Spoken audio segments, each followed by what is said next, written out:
ശ്രീയേശുനാമം അതിശയനാമം ഏഴേനിക്കുംബനാമം. ശ്രീയേശുനാമം അതിശയനാമം ഏഴേനിക്കുംബനാമം. പാപപരിഹാരാർത്ഥം പാതകരെ തേടി പാരിടത്തിൽ വന്ന നാമം. പാപപരിഹാരാർത്ഥം പാതകരെ തേടി പാരിടത്തിൽ വന്ന നാമം. പാപമറ്റ ജീവിതത്തിൽ മാതൃകയെ കാട്ടിത്തന്ന പാവനമ പുണ്യനാമം. പാപമറ്റ ജീവിതത്തിൽ മാതൃകയെ കാട്ടിത്തന്ന പാവനമ പുണ്യനാമം. ശ്രീയേശുനാമം അതിശയനാമം ഏഴേനിക്കുംബനാമം. ശ്രീയേശുനാമം അതിശയനാമം ഏഴേനിക്കുംബനാമം. എണ്ണമില്ല പാപം എന്നിൽ നിന്നു നീക്കാൻ എന്നിൽ കഴിഞ്ഞ നാമം. എണ്ണമില്ല പാപം എന്നിൽ നിന്നു നീക്കാൻ എന്നിൽ കഴിഞ്ഞ നാമം. അന്യനെന്ന മേലെടുത്ത് എന്നേക്കുമായി മായ്ച്ചു തന്ന ഉന്നതന്റെ വന്ധ്യനാമം. അന്യനെന്ന മേലെടുത്ത് എന്നേക്കുമായി മായ്ച്ചു തന്ന ഉന്നതന്റെ വന്ധ്യനാമം. ശ്രീയേശുനാമം അതിശയനാമം ഏഴേനിക്കുംബനാമം. ശ്രീയേശുനാമം അതിശയനാമം ഏഴേനിക്കുംബനാമം. എല്ലാ നാമത്തിലും മേലായ നാമം ഭക്തജനം വാഴ്ത്തും നാമം. എല്ലാ നാമത്തിലും മേലായ നാമം ഭക്തജനം വാഴ്ത്തും നാമം. എല്ലാ മുഴങ്കാലും മടങ്ങിടും തിരുമുൻപിൽ വല്ലഭത്വമുള്ള നാമം. എല്ലാ മുഴങ്കാലും മടങ്ങിടും തിരുമുൻപിൽ വല്ലഭത്വമുള്ള നാമം. ശ്രീയേശുനാമം അതിശയനാമം ഏഴേനിക്കുംബനാമം.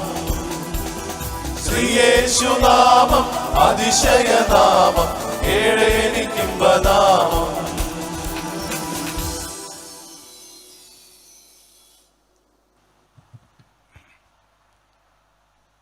ദൈവനാമം വാഴ്ത്തപ്പെടുമാറാകട്ടെ. നമ്മുടെ മീറ്റിംഗ് ആരംഭിക്കാൻ പോവുകയാണ്. ഇപ്പോൾ ഈ കൂടിവരവിൻ്റെ അനുഗ്രഹത്തിനായി എളമ്പൽ സഭയിലെ സുശേഷകൻ രാജൻ ഫിലിപ്പ് പ്രാർത്ഥിക്കുന്നതായിരിക്കും.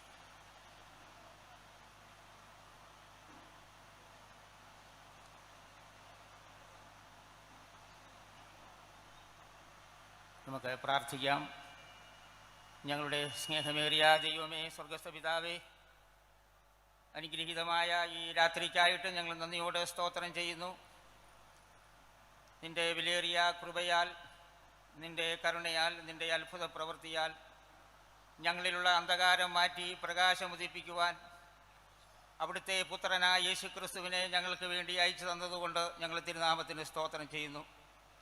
കർത്താവേ, നീ ഞങ്ങൾക്ക് നൽകിയിട്ടുള്ള വിലയേറിയ വാഗ്ദത്ത വചനം കഴിഞ്ഞ 2 രാത്രികളിൽ ഇവിടെ പ്രഘോഷിക്കുവാൻ നിൻ്റെ വിലപ്പെട്ട ദാസന്മാരെ നീ അയച്ചതുകൊണ്ട് ഞങ്ങൾ നിന്നെ സ്തുതിക്കുന്നു. പുനലൂർ പട്ടണത്തിൻ്റെ ശിലാകേന്ദ്രത്തിൽ ചെമ്മന്തൂർ ഈ സ്ഥലത്ത് വെച്ച് ഇങ്ങനെ ഒരു കൺവെൻഷൻ പുനലൂർ ബ്രദറൻ സഭയുടെ ആഭിമുഖ്യത്തിൽ നടത്തപ്പെടുവാൻ കർത്താവ് എല്ലാ ക്രമീകരണങ്ങളും നൽകിയതോർത്ത് ഞങ്ങൾ തിരുനാമത്തിന് സ്തോത്രം ചെയ്യുന്നു. കർത്താവെ, ഇങ്ങനെ പ്രകാരം ഈ സ്ഥലത്ത് ദൈവത്തിൻ്റെ വചനം പ്രഘോഷിക്കുമ്പോൾ അനേക സ്നേഹിതരെ ദൈവത്തിൻ്റെ വചനം കേൾക്കുവാനും അവരുടെ ഹൃദയത്തിൽ ഒരു രൂപാന്തരം ഉണ്ടാകുവാൻ കർത്താവ് കൃപ ചെയ്തുകൊണ്ടിരിക്കുന്നത് കൊണ്ട് സ്തോത്രം ചെയ്യുന്നു. ഇന്ന് രാത്രിയിലും നിൻ്റെ വിലയേറിയ വചനം ശുശ്രൂഷിപ്പാൻ ഞങ്ങളുടെ മധ്യയെ കടന്നു വന്നിരിക്കുന്ന അവിടുത്തെ വിലപ്പെട്ട ദാസനായിട്ട് സ്തോത്രം ചെയ്യുന്നു. ഇപ്രകാരം ദൈവത്തിൻ്റെ വിലയേറിയ വചനം ഞങ്ങൾ കേൾക്കുമ്പോൾ കർത്താവെ, അവിടുത്തെ ദൈവത്തിൻ്റെ വചനം ജീവനും ചൈതന്യവും ഉള്ളതായി, ഇരുവായ്ത്തലയുള്ള ഏത് വാളിനേക്കാളും മൂർച്ചയേറിയതും, അത് പ്രാണനെയും ആത്മാവിനെയും സന്ധിമജ്ജകളെയും വേർപിടിവിക്കും വരെ തുളച്ചു ചെല്ലുന്നതും, ഹൃദയത്തിലെ ചിന്തനകളെയും ഭാവങ്ങളെയും വിവേചിക്കുന്നതുമായ ദൈവത്തിൻ്റെ വചനം ഞങ്ങൾ കേട്ട് ഞങ്ങളുടെ ഹൃദയത്തിന് ഒരു മാറ്റം ഉണ്ടാകുവാൻ, ഒരു പരിവർത്തനം ഉണ്ടാകുവാൻ കർത്താവായ യേശുക്രിസ്തു അനേകരുടെ ഹൃദയങ്ങളിൽ കടന്നു വരുവാൻ തക്കവണ്ണം കൃപ ചെയ്യുവാൻ പോകുന്നുണ്ട്. സ്തോത്രം ചെയ്യുന്നു. കർത്താവെ, ഉത്സവത്തിൻ്റെ മഹാദിനമായ ഒടുക്കത്തെ നാളിൽ യേശു നിന്നുകൊണ്ട് ദാഹിക്കുന്നവനെല്ലാം എൻ്റെ അടുക്കൽ വരട്ടെ എന്ന് ഇച്ഛിച്ചതുപോലെ, പ്രസ്താവിച്ചതുപോലെ കർത്താവെ, ഈ കൺവെൻഷൻ്റെ ഈ രാത്രിയിൽ ഒരു പുനലൂർ പട്ടണത്തിൻ്റെ ഈ സ്ഥലത്ത് വെച്ച് നടക്കുന്ന ഈ കേൾവി മുഖാന്തരം അനേകർ ദൈവത്തിങ്കിലേക്ക് കടന്നു വരുവാൻ കർത്താവ് സാവകാശം ഒരുക്കുന്നതോർത്ത് സ്തോത്രം ചെയ്യുന്നു. ഇതിൻ്റെ എല്ലാ ക്രമീകരണങ്ങൾക്കായിട്ട് സ്തോത്രം ചെയ്യുന്നു. പുനലൂർ ചെമ്മന്തൂർ സഭയെ പ്രത്യേകതാൽ ദൈവമക്കളെ ഓർത്ത് ഞങ്ങൾ ദൈവത്തിന് സ്തോത്രം ചെയ്യുന്നു. ഇപ്രകാരം പരിസര സ്ഥലത്ത് ഒരു ശുശ്രൂഷ നിർവഹിപ്പാൻ നിൻ്റെ മക്കളെ നീ ഒരുക്കിയതിനായിട്ട് നീയോടെ സ്തോത്രം ചെയ്യുന്നു. അനുഗ്രഹീത അതേ ഗാനങ്ങൾ ഞങ്ങൾക്ക് ശ്രവിക്കുവാനിടയായി അതിന് ചുമതലപ്പെട്ട നിൻ്റെ ദാസന്മാരെ നീ അയച്ചതുകൊണ്ട് ഞങ്ങൾ നിന്നെ സ്തുതിക്കുന്നു. വളരെ അനുഗ്രഹീതമായ മാധുര്യമേറിയ ഗാനങ്ങൾ ഞങ്ങൾ ആസ്വദിക്കുവാനും ഞങ്ങളുടെ ഹൃദയത്തിൽ അത് ക്രിയ ചെയ്യുവാനൊക്കെ ഇടയായതുകൊണ്ട് സ്തോത്രം. കടന്നു വന്നിരിക്കുന്ന എല്ലാ പ്രിയപ്പെട്ടവർക്കായിട്ട് നിന്നെ സ്തുതിക്കുന്നു. എല്ലാ ദൈവദാസന്മാർക്കായിട്ട് സ്തോത്രം. കേൾവിക്കാരായി കടന്നു വന്നിരിക്കുന്ന എല്ലാ പ്രിയപ്പെട്ടവരെയും ഓർത്ത് ഞങ്ങൾ നിന്നെ സ്തുതിക്കുന്നു. ആദ്യ അവസാനം തിരുസാന്നിധ്യത്തിൻ്റെ മറവിൽ ഞങ്ങളായിരിക്കട്ടെ. എല്ലാ ക്രമീകരണങ്ങളും കർത്താവ് ഏറ്റെടുത്തിരിക്കുന്നതുകൊണ്ട് സ്തോത്രം. എല്ലാ ശുശ്രൂഷകളെയും ഇന്ന് രാത്രി ആദരിക്കുവാൻ പോകുന്നതുകൊണ്ട് ഞങ്ങൾ നിന്നെ മഹത്വപ്പെടുത്തുന്നു. കർത്താവെ, തിരുനാമം ഞങ്ങൾ കൂടി ഇന്ന് രാത്രി മഹത്വപ്പെടണമേ.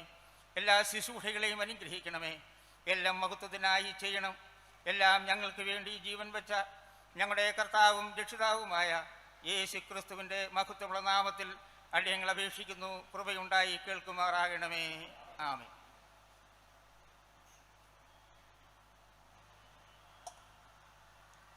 ദൈവനാമം വാഴ്ത്തപ്പെടുമാറാകട്ടെ. ചെമ്മന്തൂർ ക്രിസ്ത്യൻ ബ്രദറൻ ചർച്ചിൻ്റെ ആഭിമുഖ്യത്തിൽ കഴിഞ്ഞ 2 ദിവസമായി നടത്തപ്പെട്ട സുവിശേഷ യോഗങ്ങളുടെ സമാപന സമ്മേളനത്തോടുള്ള ബന്ധത്തിലാണ് നാം എല്ലാവരും ഇവിടെ ഇന്ന് കൂടി വന്നിരിക്കുന്നത്. ഇന്നത്തെ മീറ്റിങ്ങിൽ പങ്കെടുക്കുവാൻ കടന്നു വന്ന എല്ലാ പ്രിയപ്പെട്ടവർക്കും സഭയുടെ പേരിൽ ഉള്ള നന്ദിയും സ്വാഗതവും അറിയിക്കുന്നു. പ്രത്യേകിച്ച് ഇന്ന് ദൈവവചനം പ്രഘോഷിപ്പാൻ തക്കവണ്ണം കർത്തദാസൻ PS തമ്പാൻ അവരുകൾ കടന്നു വന്നിട്ടുണ്ട്. അദ്ദേഹത്തിനും സഭയുടെ നന്ദി അറിയിക്കുന്നു. കഴിഞ്ഞ 2 ദിവസങ്ങളായി സുവിശേഷന്മാരായ TP കനകരാജ്, ചാണ്ടപ്പിള്ള ഫിലിപ്പ് എന്നീ കർത്തദാസന്മാരിൽ കൂടി അനുഗ്രഹിക്കപ്പെട്ട സുവിശേഷ ദൂതുകൾ നാം കേട്ടുകൊണ്ടിരിക്കുകയായിരുന്നു. ലോകമെങ്ങും വാഴ്ത്തപ്പെട്ട കർത്താവായ യേശുക്രിസ്തുവിൻ്റെ ജനനത്തോടെ അനുബന്ധിച്ചുള്ള ആഘോഷങ്ങൾ നടന്നുകൊണ്ടിരിക്കുന്ന സമയമാണ്. നാം ഈ ദിവസങ്ങളിൽ ഇവിടെ വിശദമായി ചിന്തിച്ചത് ദൈവപുത്രനായ യേശുക്രിസ്തു എന്തുകൊണ്ട് നമ്മെപ്പോലെ ഒരു മനുഷ്യനായി 2000 വർഷങ്ങൾക്ക് മുമ്പ് ഈ ലോകത്തിൽ ജനിച്ചു, അനേക കഷ്ടങ്ങൾ സഹിച്ചു, പാവമൊഴിയെ സർവ്വത്തിലും നമുക്ക് തുല്യനായി ഈ ലോകത്തിൽ ജീവിച്ചു, അവസാനമായി ദുഷ്ടരായ മനുഷ്യർ നമ്മുടെ കർത്താവിനെ കാൽവരി ക്രൂശിൽ ഒരു യാഗമായി ക്രൂശിച്ചു. ഈ വിഷയങ്ങളാണ് നാം ചിന്തിച്ചത്. എന്തുകൊണ്ട് അത് നമുക്ക് അങ്ങനെയൊക്കെ നടന്നു എന്ന് ചിന്തിക്കുമ്പോൾ കർത്താവിൻ്റെ കാൽവരി മരണത്താൽ നമുക്ക് ലഭിച്ച അനുഗ്രഹിക്കപ്പെട്ട ആ അനുഗ്രഹങ്ങൾ, രക്ഷ, നാം ഇന്നായിരിക്കുന്ന അനുഗ്രഹിക്കപ്പെട്ട അവസ്ഥയെക്കുറിച്ചൊക്കെ നാം വിശദമായി കഴിഞ്ഞ ദിവസങ്ങളിൽ ചിന്തിക്കുവാൻ ഇടയായി. അത് ആ കേട്ട വചനങ്ങൾ എല്ലാവർക്കും രക്ഷാ കാരണമായി തീരട്ടെ എന്ന് ഞങ്ങൾ ആഗ്രഹിക്കുകയാണ്, ആശംസിക്കുകയാണ്. ഇന്ന് നാം ഇതുവരെ കേട്ട വചനങ്ങളോട് ചേർന്ന് ദൈവവചനത്തിൽ നിന്ന് PS തമ്പാൻ സഹോദരനിൽ കൂടി നമുക്ക് ദൈവത്തിൻ്റെ ആലോചന ഇന്ന് നമുക്ക് കേൾക്കാം. ആ വിധത്തിൽ ദൈവം പ്രിയ സഹോദരനെ സഹായിക്കട്ടെ. നമുക്ക് ശ്രദ്ധയോടുകൂടി ഇവിടെ ആയിരിക്കാം. കടന്നു വന്ന എല്ലാ പ്രിയപ്പെട്ടവർക്കും ദൈവനാമത്തിൽ ഞങ്ങളുടെ നന്ദി അറിയിക്കുന്നു. പ്രിയ കർത്തദാസനെ ഇപ്പോൾ വചനം സംസാരിക്കുന്നതിനായി ക്ഷണിച്ചുകൊള്ളുന്നു.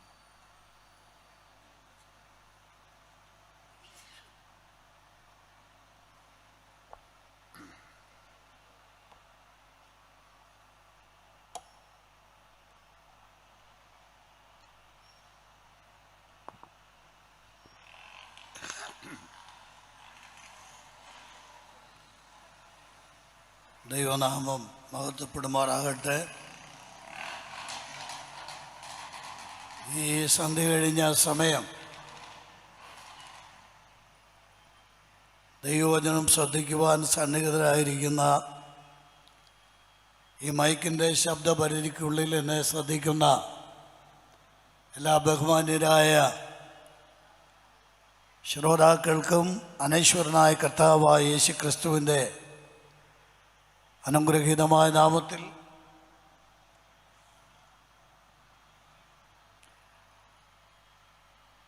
ക്രിസ്തീയ സ്നേഹ വന്ദനങ്ങൾ അറിയിക്കുന്നു. ഒപ്പം അനുഗ്രഹീതമായ ഒരു ക്രിസ്മസ്, സന്തോഷപ്രദമായ ഒരു ക്രിസ്മസ് ഞാൻ ആശംസിക്കുന്നു. കൂടാതെ ദൈവം അനുവദിക്കുന്ന പക്ഷം നമ്മൾക്ക് പ്രവേശിക്കാൻ കഴിയുന്നെങ്കിൽ ശബ്ദം ഇടയ്ക്ക് കുറയ്ക്കരുത്. പുതുവത്സരാശംസകളും ഞാൻ പ്രത്യേകം നേരുകയാണ്.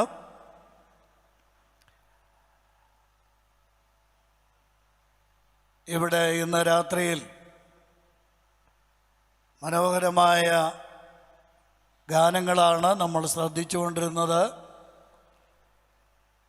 എനിക്ക് വളരെ പ്രിയങ്കരായിട്ടുള്ള സഹോദരങ്ങളാണ് ഇവിടെ പാട്ടുകൾ പാടിയത്. അവരെ ഓർത്ത് ഞാൻ ദൈവത്തെ മഹത്വപ്പെടുത്തുന്നു. എനിക്ക് വളരെയേറെ ആത്മിക അടുപ്പവും ബന്ധവുമുള്ള സഭയാണ് പുനലൂർ ക്രിസ്ത്യൻ ബ്രദറൻ ചർച്ച്. അനേക ആത്മിക ശുശ്രൂഷകൾക്ക് ഈ സഭ നൽകിയ നിർലോഭമായ പിൻബലത്തിന് ഞാനെന്നും നന്ദിയുള്ളവനാണ്, കടപ്പെട്ടവനാണ്. എന്നോട് പറഞ്ഞതിൽ ഒരല്പം സമയം വൈകിയാണ് വചന ശുശ്രൂഷയ്ക്ക് ഞാൻ എഴുന്നേറ്റ് നിൽക്കുന്നത്.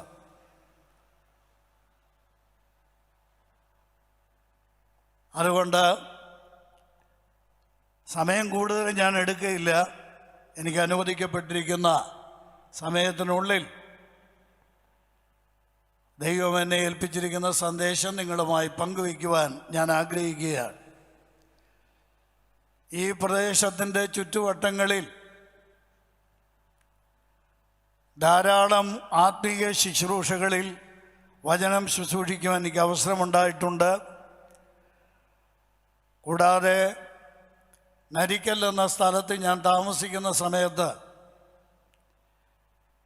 ധാരാളം രാഷ്ട്രീയ സുഹൃത്തുക്കളുമായിട്ട് ബന്ധപ്പെടാനും ചില രാഷ്ട്രീയ പ്രവർത്തനങ്ങളിൽ ഏർപ്പെടുവാനും എനിക്ക് അവസരമുണ്ടായിട്ടുണ്ട്.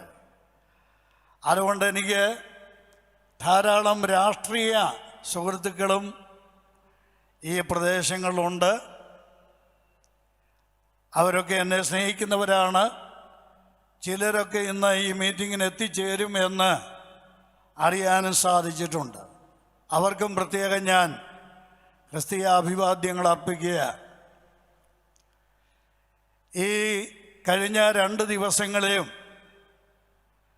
ഞാൻ അറിഞ്ഞത് കർത്താവിൻ്റെ വിലയേറിയ ദാസന്മാർ യേശുക്രിസ്തുവിൻ്റെ ജനനത്തെക്കുറിച്ചാണ് നിങ്ങളുമായി സംവദിച്ചത്. അതിൻ്റെ കാരണം നാളെ ഡിസംബർ മാസം 25-ാം തീയതിയാണ്.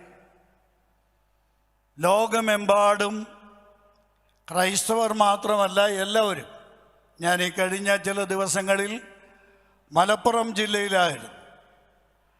അവിടുത്തെ മുസ്ലിം സ്നേഹിതരുടെ വീടുകളുടെ മുമ്പിൽ പോലും നക്ഷത്ര വിളക്കുകൾ തൂക്കിയിട്ടിരിക്കുന്നത് കാണാൻ സാധിച്ചു.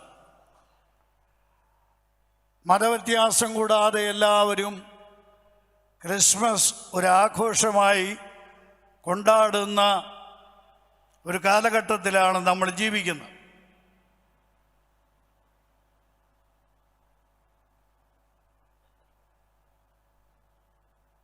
അതുകൊണ്ടാണ് ഞങ്ങളൊക്കെ ഈ ദിവസങ്ങളിൽ കർത്താവായ യേശുക്രിസ്തുവിൻ്റെ തിരുപ്പിറവിയെക്കുറിച്ച് പ്രധാനമായിട്ടും സംസാരിക്കാൻ ആഗ്രഹിക്കുന്നത്. ഞാനും അതിൽ നിന്ന് വ്യത്യസ്തനാകാൻ ആഗ്രഹിക്കുന്നില്ല. കർത്താവായ യേശുവിൻ്റെ ജനനം സംബന്ധിച്ചുള്ള ചില കാര്യങ്ങളാണ് ഇന്ന് ഞാനും നിങ്ങളുമായി പങ്കുവയ്ക്കുവാൻ ആഗ്രഹിക്കുന്നത്. പ്രധാനമായിട്ടും എൻ്റെ ഈ സന്ദേശം ഇവിടെ ഈ ഓഡിറ്റോറിയത്തിനുള്ളിലിരിക്കുന്ന വിശ്വാസികളെ കേന്ദ്രീകരിച്ചായിരിക്കുകയില്ല, വിശ്വാസികൾക്കുള്ളതുകൊണ്ട്. എന്നാൽ പ്രധാനമായിട്ടും ഈ ചുറ്റുവട്ടങ്ങളിൽ ഞങ്ങളെ ശ്രദ്ധിക്കുന്ന ബഹുമാന്യ കേൾവിക്കാരെ ഉദ്ദേശിച്ചാണ്. കർത്താവായ യേശുക്രിസ്തു ഒരു ചരിത്ര പുരുഷനാണ്. എൻ്റെ ഗ്രന്ഥശേഖരത്തിൽ സാമാന്യം നല്ല സംഖ്യയിൽ ഞാൻ പുസ്തകങ്ങൾ വാങ്ങിവെച്ചിട്ടുണ്ട്. അതിലൊരു പുസ്തകമാണ് ജോസഫ് ഇടമറുക് എഴുതിയിരിക്കുന്ന ക്രിസ്തുവും കൃഷ്ണനും ജീവിച്ചിരുന്നിട്ടില്ല എന്ന ഒരു പുസ്തകം. ഞാൻ ഈ രാത്രിയിൽ ഓർമ്മിപ്പിക്കട്ടെ, സമയമധികം ഇല്ലാത്തതുകൊണ്ട് പെട്ടെന്നങ്ങ് പറഞ്ഞു പോവുകയാണ്. പശ്ചിമ ബംഗാൾ മുഖ്യമന്ത്രിയായിരുന്ന ജ്യോതി ബസു ഒരിക്കൽ പറഞ്ഞു ചരിത്രപരമായ വിഡ്ഢിത്തം എന്ന്. ഇടമറുക് ജോസഫ് എഴുതിയ ആ പുസ്തകം ചരിത്രപരമായ വിഡ്ഢിത്തമാണ്. കർത്താവായ യേശുക്രിസ്തു ചരിത്ര പുരുഷനല്ല എന്ന്, യേശുക്രിസ്തു ജനിച്ചിട്ടില്ല എന്ന് പറയണമെങ്കിൽ ചരിത്രത്തിൻ്റെ ABCD ബാലപാഠം ആ ആൾ മനസ്സിലാക്കിയിട്ടില്ല എന്നാണ് അതിൻ്റെ അർത്ഥം. ഞാൻ ഒറ്റ വാചകത്തിൽ പറയട്ടെ, ചരിത്രത്തെ BC എന്നും AD എന്നും രണ്ടായി കീറി മുറിച്ച് ചരിത്രത്തിൻ്റെ കേന്ദ്ര ബിന്ദുവായി വിരാജിക്കുന്ന അനുഗ്രഹീതനായ വ്യക്തിവിശേഷത്തിൻ്റെ നാമധേയമാണ് കർത്താവായ യേശുക്രിസ്തു എന്നുള്ളത്. 2023 ഡിസംബർ മാസം 24 ഞായറാഴ്ച എന്ന് പറഞ്ഞാൽ അത് യേശുക്രിസ്തുവിൻ്റെ ആണ്ട്, മാസം, തീയതിയാണ്. അപ്പോൾ കർത്താവായ യേശു ഒരു ചരിത്ര പുരുഷനാണ്. ഒറ്റ വാചകത്തിൽ അത് ഞാൻ പറഞ്ഞു പോകട്ടെ. യേശുക്രിസ്തുവിൻ്റെ ജീവചരിത്രം സംബന്ധിച്ച്, അഥവാ ക്രിസ്തുവിൻ്റെ ജനനവും ജീവിതവും സംബന്ധിച്ച ചരിത്രം സംബന്ധിച്ച് ലോക ചരിത്രത്തിൽ ചരിത്രകാരന്മാർ എഴുതിയിട്ടിട്ടുണ്ട്. 2-ാം നൂറ്റാണ്ടിൽ ജീവിച്ചിരുന്ന ജസ്റ്റിൻ മാർട്ടിയർ എന്ന് പറഞ്ഞ ചരിത്രകാരൻ, 2-ാം നൂറ്റാണ്ടിൽ ജീവിച്ചിരുന്നയാളാണ്. അദ്ദേഹം എഴുതിയിരിക്കുന്നത്, ആ വാചകം മുഴുവൻ ഞാൻ ഉദ്ധരിക്കാൻ നിവർത്തിയില്ല, യേശുക്രിസ്തുവിൻ്റെ ജനന വിവരം യഹൂദിയായിലെ ജനന രജിസ്റ്ററിൽ രജിസ്റ്റർ ചെയ്യപ്പെട്ടിട്ടുണ്ട് എന്ന്. നമ്മുടെ പഞ്ചായത്ത് ഓഫീസുകളിലും വില്ലേജ് ഓഫീസുകളിലും ജനന രജിസ്റ്ററുണ്ട്, മരണ രജിസ്റ്ററുണ്ട്. ജനിച്ചവരുടെ രജിസ്ട്രേഷൻ അവിടെ നടക്കാറുണ്ട്. ഞാൻ പറയട്ടെ, ക്രിസ്തു ജനിച്ചു എന്നതിൻ്റെ ആ ജനന വിവരം രേഖപ്പെടുത്തിയിട്ടുണ്ട് യഹൂദ്യയിലെ ആ ജനന രജിസ്റ്ററിൽ.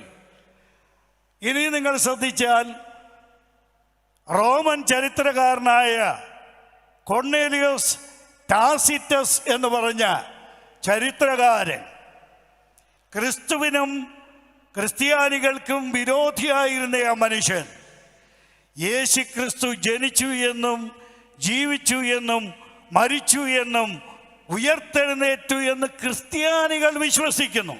ഉയർത്തെഴുന്നേറ്റു എന്നും സമ്മതിക്കുകയല്ല, എന്ന് ക്രിസ്ത്യാനികൾ വിശ്വസിക്കുന്നു എന്നും അദ്ദേഹം രേഖപ്പെടുത്തി വച്ചിട്ടുണ്ട്. കൂടാതെ ജൂലിയൻ എന്ന ക്രിസ്തു വിരോധിയായ ചരിത്രകാരൻ, അദ്ദേഹം റോമ ചരിത്രകാരനാണ്. അദ്ദേഹം എഴുതി വച്ചിട്ടുണ്ട് ക്രിസ്തുവിൻ്റെ ജനനത്തെ സംബന്ധിച്ച്. ഒടുവിൽ ഞാൻ ഒരു എടുത്തിയാട്ടം നടത്തി പറയട്ടെ. യഹൂദ ചരിത്രകാരനായിരുന്ന AD 70 ടൈറ്റസ് കൈസർ യെരൂശലേം ദൈവാലയം നശിപ്പിക്കുന്നത് നേരിൽ കണ്ട ഫ്ലാവിയസ് ജോസിഫസ് എന്ന യഹൂദ ചരിത്രകാരൻ യേശുവിനെ കുറിച്ച് എഴുതിയിരിക്കുന്നത് ആ നല്ല മനുഷ്യൻ എന്നാണ് എഴുതി വച്ചിരിക്കുന്നത്. കൂടാതെ ആ യേശു ക്രിസ്തുവിൻ്റെ ഐഹിക ജീവിതത്തെക്കുറിച്ച് അദ്ദേഹം രേഖപ്പെടുത്തിയിട്ടുണ്ട്. ഒറ്റ വാക്കിൽ ഞാനിങ്ങനെ പറയട്ടെ, കർത്താവായ യേശു ക്രിസ്തു ചരിത്ര പുരുഷനാണ്. യേശു ക്രിസ്തുവിനെ ചരിത്രത്തിൽ നിന്ന് ഒഴിവാക്കി നിർത്താൻ സാധിക്കുകയില്ല. ഇനിയും ഞാൻ ഇന്ന് രാത്രി പ്രത്യേകമായി ഓർമ്മിപ്പിക്കുവാൻ ആഗ്രഹിക്കുന്നത് കർത്താവായ യേശു ക്രിസ്തുവിൻ്റെ ജനനം സംബന്ധിച്ചുള്ള അദ്വിതീയമായ അനുപമമായ നിസ്തുല്യമായ ചില യാഥാർത്ഥ്യങ്ങളാണ്. അതിനാധാരമായി തിരുവെഴുത്തിൽ നിന്ന് ഒരു വാക്യം വായിക്കാൻ ആഗ്രഹിക്കുന്നു. മത്തായി എഴുതിയ സുവിശേഷം 1-ാം അധ്യായത്തിൻ്റെ 21-ാം വാക്യം.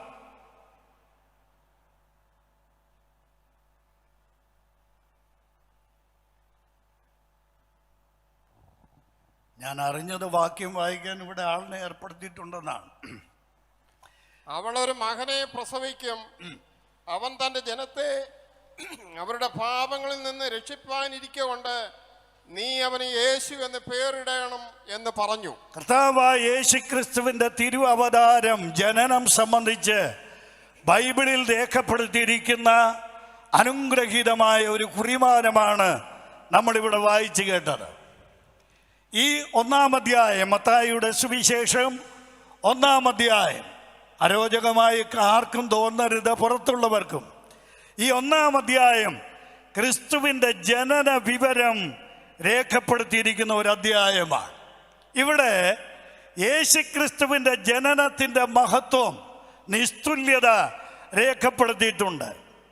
ഞാനത് 1-2 അധികം വിശദീകരിക്കാതെ കുറിപ്പുകളായി പറയാൻ ഞാൻ ആഗ്രഹിക്കുകയാണ്.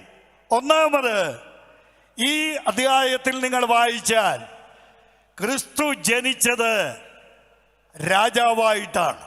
1 മുതൽ 16 വരെയുള്ള വാക്യങ്ങൾ വായിച്ചാൽ യേശു ക്രിസ്തുവിനെ കുറിച്ചുള്ള, ക്രിസ്തുവിനെ സംബന്ധിക്കുന്ന ഒരു ദീർഘമായ വംശാവലി ഇവിടെ കാണാൻ കഴിയും. ഈ വംശാവലി എങ്ങനെയുള്ളതാണെന്നറിയാമോ? രാജകീയ വംശാവലിയാണ്.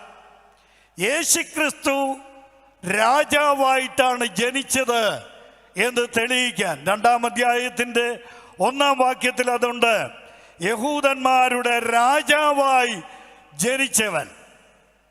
ഞാൻ ഒരു വാചകത്തിൽ പെട്ടെന്ന് പറയട്ടെ സ്നേഹിതരെ, ലോകത്തിൽ രാജാക്കന്മാർ, എണ്ണമറ്റ രാജാക്കന്മാരുണ്ടായിട്ടുണ്ട്. അവരൊക്കെ ജനിച്ച് ജീവിച്ചു കൊണ്ടിരിക്കുമ്പോഴാണ് രാജാവായത്. അവരാരും രാജാവായി ജനിച്ചിട്ടില്ല. എന്നാൽ രാജാവായി ജനിച്ച ഒരേ ഒരു വ്യക്തിവിശേഷം കർത്താവായ യേശു ക്രിസ്തുവാണ്.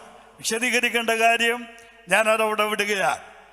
രണ്ടാമത്, യേശു ക്രിസ്തുവിൻ്റെ ജനനം സംബന്ധിച്ച് ഈ ദീർഘമായ വംശാവലി നിങ്ങൾ ശ്രദ്ധിച്ചു പഠിച്ചാൽ ഒരു വലിയ സത്യം നിങ്ങൾക്ക് മനസ്സിലാകും. കേൾക്കണേ, പുറത്തുള്ളവർ ശ്രദ്ധിക്കണേ. ഒരു വലിയ യാഥാർത്ഥ്യം ഇവിടെ ഉണ്ട്. എന്താ? യേശു ക്രിസ്തു ജനിക്കരുത് എന്ന് ആഗ്രഹിച്ച ഒരു ആത്മശക്തി, ദുഷ്ടാത്മശക്തി ഇവിടെ ഉണ്ടായിരുന്നു, ഇവിടെ ഉണ്ട്. ആരാ? പിശാച് അഥവാ സാത്താൻ.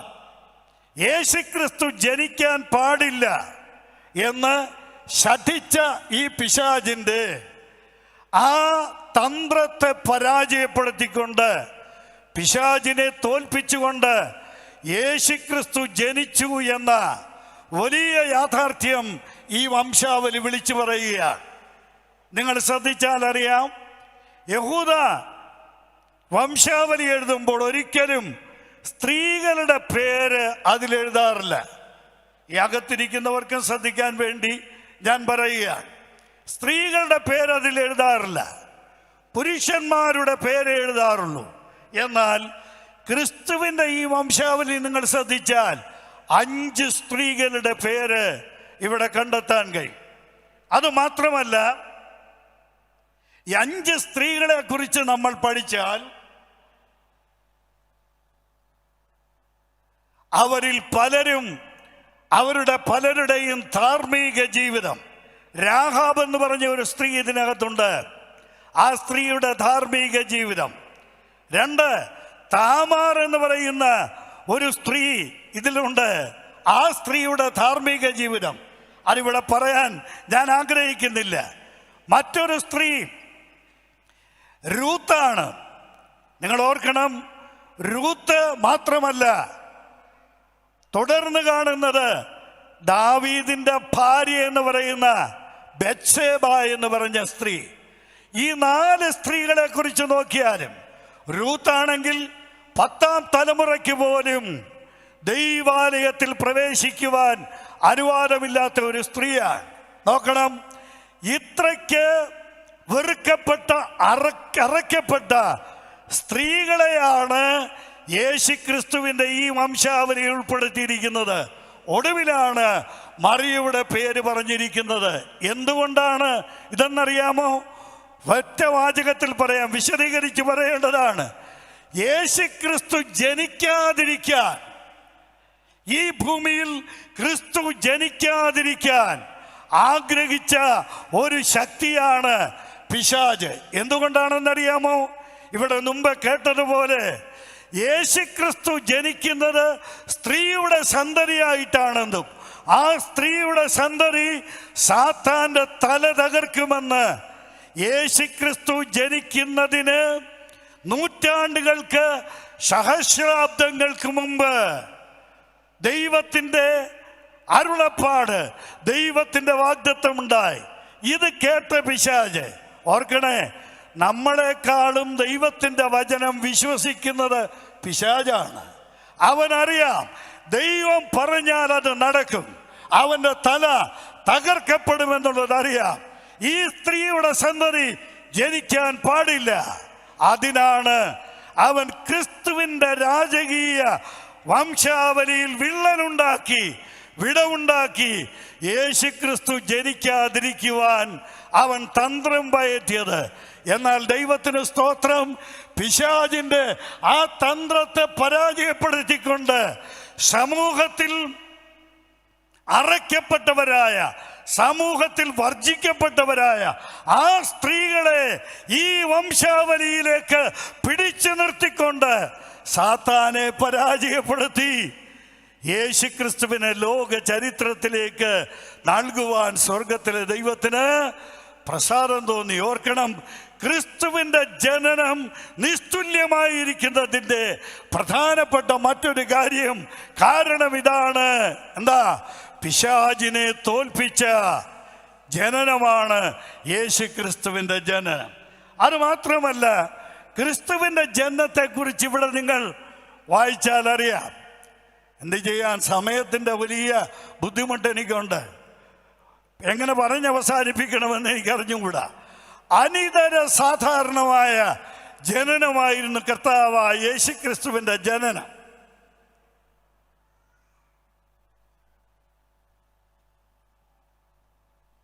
എൻ്റെ ജനനം എങ്ങനെയായിരുന്നു, നിങ്ങളുടെ ജനനം എങ്ങനെയായിരുന്നു എന്ന് ചോദിച്ചാൽ അതിനൊരു നിർവചനം പറയുവാൻ എനിക്ക് നിങ്ങൾക്ക് സാധിക്കും. ഓർക്കണം, 1957 നവംബർ മാസം 9-ാം തീയതിയാണ് ഞാൻ ജനിച്ചത്. എങ്ങനെയാ ജനിച്ചതെന്നറിയാമോ? PP സാമുവേൽ, മറിയാമ സാമുവേൽ, ഒരു പുരുഷന്റെയും ഒരു സ്ത്രീയുടെയും മകനായി എൻ്റെ അമ്മയുടെ ഗർഭാശയത്തിൽ ഞാൻ ജനിക്കുകയായിരുന്നു. എന്നാൽ ക്രിസ്തുവിൻ്റെ ജനനം എങ്ങനെയായിരുന്നു? എന്നെ അകത്തും പുറത്തും ശ്രദ്ധിക്കുന്ന ബഹുമാന്യ കേൾവിക്കാരോട് ഞാൻ ചോദിക്കട്ടെ, എങ്ങനെയാണ് ക്രിസ്തു ജനിച്ചത്?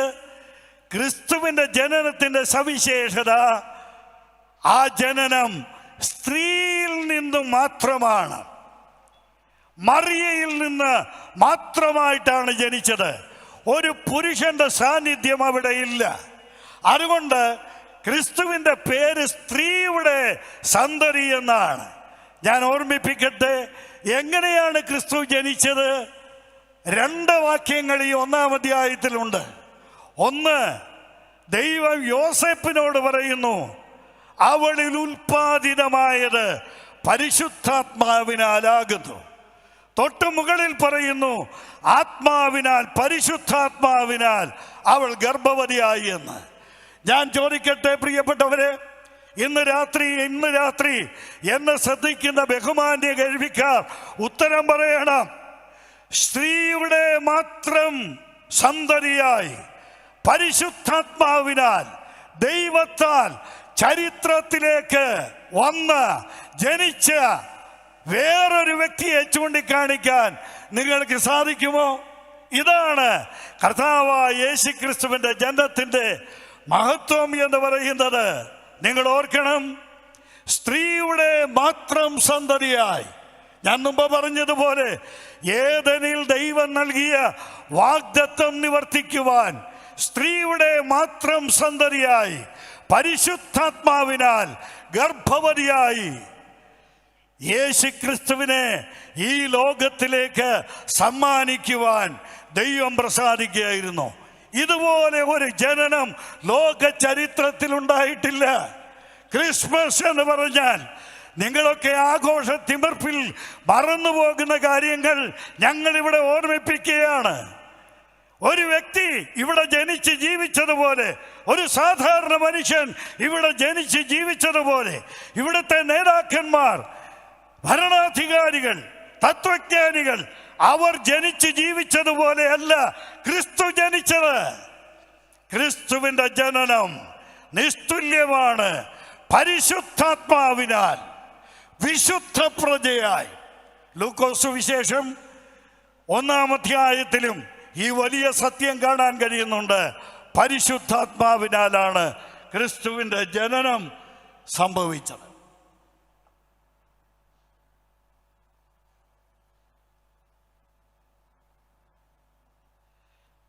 നാലാമതായി യേശുക്രിസ്തുവിന്റെ ജനനത്തിന്റെ നിസ്തുല്യത ഞാൻ ഓർമ്മിപ്പിക്കട്ടെ. ദൈവിക കൗൺസിലിന്റെ പരിണിത ഫലമായിട്ടാണ് യേശുക്രിസ്തുവിന്റെ ജനനം. കൗൺസിൽ എന്നൊക്കെ പറഞ്ഞാൽ ഇപ്പോൾ അറിയാമല്ലോ. നമ്മുടെ പുനലൂർ എന്ന് പറയുന്നത് ഒരു മുനിസിപ്പൽ ഏരിയയാണ്. മുനിസിപ്പൽ കൗൺസിലേഴ്സ് ഇവിടെ ഉണ്ട്. എനിക്ക് പരിചിതരായ പല കൗൺസിലേഴ്സ് ഇവിടെ പണ്ടുണ്ടായിരുന്നു. അവരെ ഒരുമിച്ച് കൂടിയാണ് ഈ പുനലൂരിൻ്റെ വികസനത്തിൻ്റെ കാര്യങ്ങൾ കൂടിയാലോചിക്കുന്നത്. കൗൺസിലിംഗ് എന്ന് പറഞ്ഞാൽ കൂടിയാലോചന നടക്കുന്ന സ്ഥലം എന്താണ്? നമുക്ക് നിയമസഭയുണ്ട്, പാർലമെന്റുണ്ട്. ഞാൻ വിശദീകരിക്കുന്നില്ല. സ്നേഹിതരെ, ഈ പാർലമെന്റിൽ ബില്ലുകൾ അവതരിപ്പിക്കുന്നു, അത് അവിടെ പാസ്സാക്കിയിട്ട് ഇന്ത്യയുടെ പ്രസിഡന്റ് അതിന് അംഗീകാരം നൽകുകയാണ്. അങ്ങനെയാണ് ഒരു നിയമം പ്രാബല്യത്തിൽ വരുന്നത്. അങ്ങനെയെങ്കിൽ യേശുക്രിസ്തുവിന്റെ ജനനം ത്രിയേക ദൈവത്തിൻ്റെ കൗൺസിലിൻ്റെ പരിണിത ഫലമാണ്. വളരെ വിശദീകരിക്കേണ്ട ആശയം 2-3 മിനിറ്റ് കൊണ്ട് ഞാൻ പെട്ടെന്ന് പറഞ്ഞ് അവസാനിപ്പിക്കാം. പിതാവായ ദൈവവും പുത്രനായ യേശുക്രിസ്തുവും പരിശുദ്ധാത്മാവും കൂടെ പൂർവകാല നിത്യതയിൽ ഒരുമിച്ചിരുന്ന് ഒരു വലിയ ആലോചന നടത്തി. എന്തായിരുന്നു ആലോചന എന്നറിയാമോ? വായിച്ചു നോക്കാം. 40-ാം സങ്കീർത്തനത്തിൻ്റെ 6 മുതൽ 8 വരെയുള്ള വാക്യങ്ങളാണ്. ബൈബിൾ ഇങ്ങനെ വായിച്ച് പഠിക്കുമ്പോഴാണ്, ബൈബിൾ ഇങ്ങനെ ധ്യാനിച്ച് പഠിക്കുമ്പോഴാണ് അതിൻ്റെ ആസ്വാദ്യത നുകരുവാൻ സാധിക്കുന്നത്. 40-ാം സങ്കീർത്തനത്തിൻ്റെ 6 മുതൽ 8 വരെയുള്ള വാക്യങ്ങൾ. ആദ്യം സംസാരിക്കുന്നത് ദൈവമാണ്. ദൈവം സംസാരിക്കുന്നതിന് മറുപടി കൊടുക്കുന്നത് കർത്താവായ യേശുക്രിസ്തുവാണ്. ബൈബിളിലെ പഴയ നിയമത്തിലും പുതിയ നിയമത്തിലും ഇങ്ങനെയുള്ള ചില സ്വർഗീയ സംവാദങ്ങളും സംഭാഷണങ്ങളും രേഖപ്പെടുത്തിയിട്ടുണ്ട്. നിങ്ങൾ സൂക്ഷിച്ച് പഠിച്ചാൽ അറിയാം. ഈ രാത്രിയിൽ എനിക്ക് ആ സന്ദർഭങ്ങളെല്ലാം പറയാൻ നിവർത്തിയില്ല. ഒരു സന്ദർഭം മാത്രം നോക്കുക, 40-ാം സങ്കീർത്തനത്തിന്റെ 6 മുതൽ 8 വരെയുള്ള വാക്യങ്ങൾ. ഹനനയാഗവും ഭോജനയാഗവും നീ ഇച്ഛിച്ചില്ല, നീ ചെവികളെ എനിക്ക് തുളച്ചിരിക്കുന്നു. ദൈവം പറയുകയാണ്, അത് കേട്ടുകൊണ്ടിരിക്കുന്ന യേശു ക്രിസ്തുവാണ്, പുത്രനാണ്. ദൈവം പറയുന്നു, എനിക്ക് ഹനനയാഗം വേണ്ട, എനിക്ക് ഭോജനയാഗം വേണ്ട, എനിക്ക് യാഗം ഹോമയാഗം വേണ്ട. എന്തായി പറഞ്ഞതിൻ്റെ അർത്ഥം? യാഗങ്ങളിൽ എനിക്കിഷ്ടമില്ല, യാഗങ്ങളിൽ ഞാൻ പ്രസാദിക്കുന്നില്ല, എനിക്ക് യാഗങ്ങൾ വേണ്ട. ഏത് യാഗം?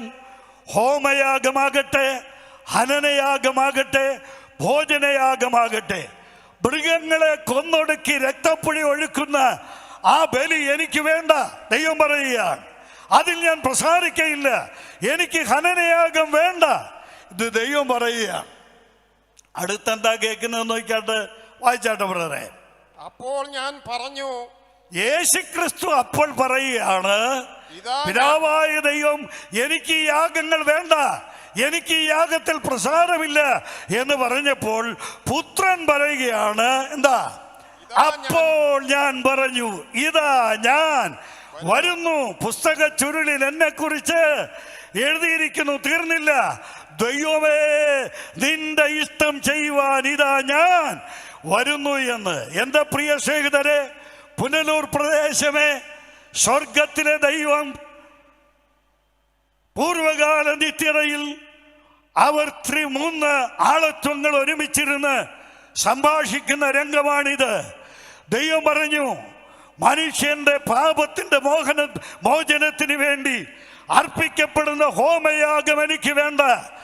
ഇന്ത്യയുടെ ഹോമകുണ്ടങ്ങളിൽ ദഹിപ്പിക്കപ്പെട്ട യാഗമൃഗങ്ങൾ, ഇവിടെ ചൊരിഞ്ഞ കടൽ പോലെയുള്ള രക്തം, അതുപോലെ യഹൂദ ബലിവേദികളിൽ ചൊരിയപ്പെട്ട വിലയേറിയ മൃഗങ്ങളുടെ രക്തം, അതുപോലെ തന്നെ മൃഗങ്ങൾ, എണ്ണപറ്റ മൃഗങ്ങൾ. ദൈവം പറഞ്ഞു, എനിക്ക് ഈ യാഗം വേണ്ട, ഞാൻ ഈ യാഗത്തിൽ തൃപ്തനല്ല. അപ്പോഴാണ് ഈ പുത്രൻ തമ്പുരാൻ പറയുകയാണ്, അങ്ങേക്ക് തൃപ്തി നൽകുന്ന യാഗമർപ്പിക്കാൻ ഞാൻ പോകാം, ഇതാ ഞാൻ വരുന്നു. പ്രിയപ്പെട്ടവരെ, ഇന്നേക്ക് 2000 ആണ്ടുകൾക്കപ്പുറത്ത് പിതാവായ ദൈവത്തിന് കൊടുത്ത വാക്ക് പാലിക്കുവാൻ, ദൈവത്തിന് ഹൃദയകരമായ, ദൈവത്തിന് ഇഷ്ടകരമായ യാഗമർപ്പിക്കുവാൻ വേണ്ടി സ്വർഗത്തിലെ ദൈവത്തിന് വാക്കുകൊടുത്ത് ഈ ഭൂമിയിലേക്ക് ഒരു നാരി ഗർഭത്തിൽ അവതീർണനായ വ്യക്തിവിശേഷമാണ് കർത്താവായ യേശു ക്രിസ്തു. ഇതാണ് ക്രിസ്തുവിന്റെ ജനനം. സ്വർഗീയ കൗൺസിലിന്റെ തീരുമാനത്തിന്റെ പരിണിത ഫലമായിട്ടാണ് കർത്താവായ യേശു ക്രിസ്തു ഈ ഭൂമിയിലേക്ക് വരുന്നത്. ഞാനൊരു വാക്കൂടെ പറയട്ടെ. പല സ്ഥലത്തും ഞാൻ പറഞ്ഞിട്ടുള്ള ഈ ആശയം കേട്ടിട്ടുള്ളവർ ഇവിടെയുണ്ട്. യേശുക്രിസ്തുവിന്റെ തിരുപ്പിറവിയെക്കുറിച്ച്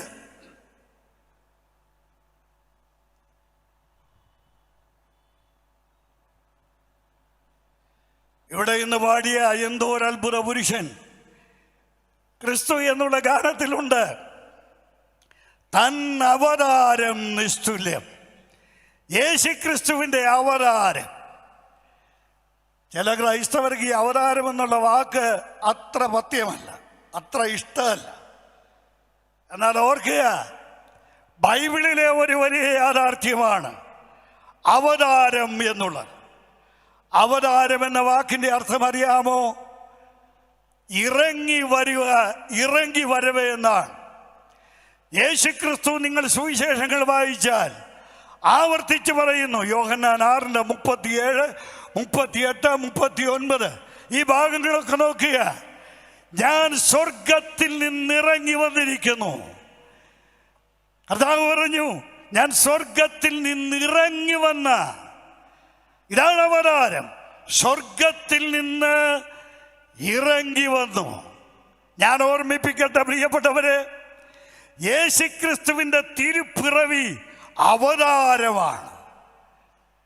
സ്വർഗത്തിൽ നിന്നുള്ള ഇറങ്ങി വരവാണ്. എങ്ങനെ? പിതാവായ ദൈവത്തോട് യേശുക്രിസ്തു ഒരു വാക്ക് കൊടുത്തു, അവിടുത്തെ ഇഷ്ടം ഞാൻ നിവർത്തിച്ചു കൊള്ളാം.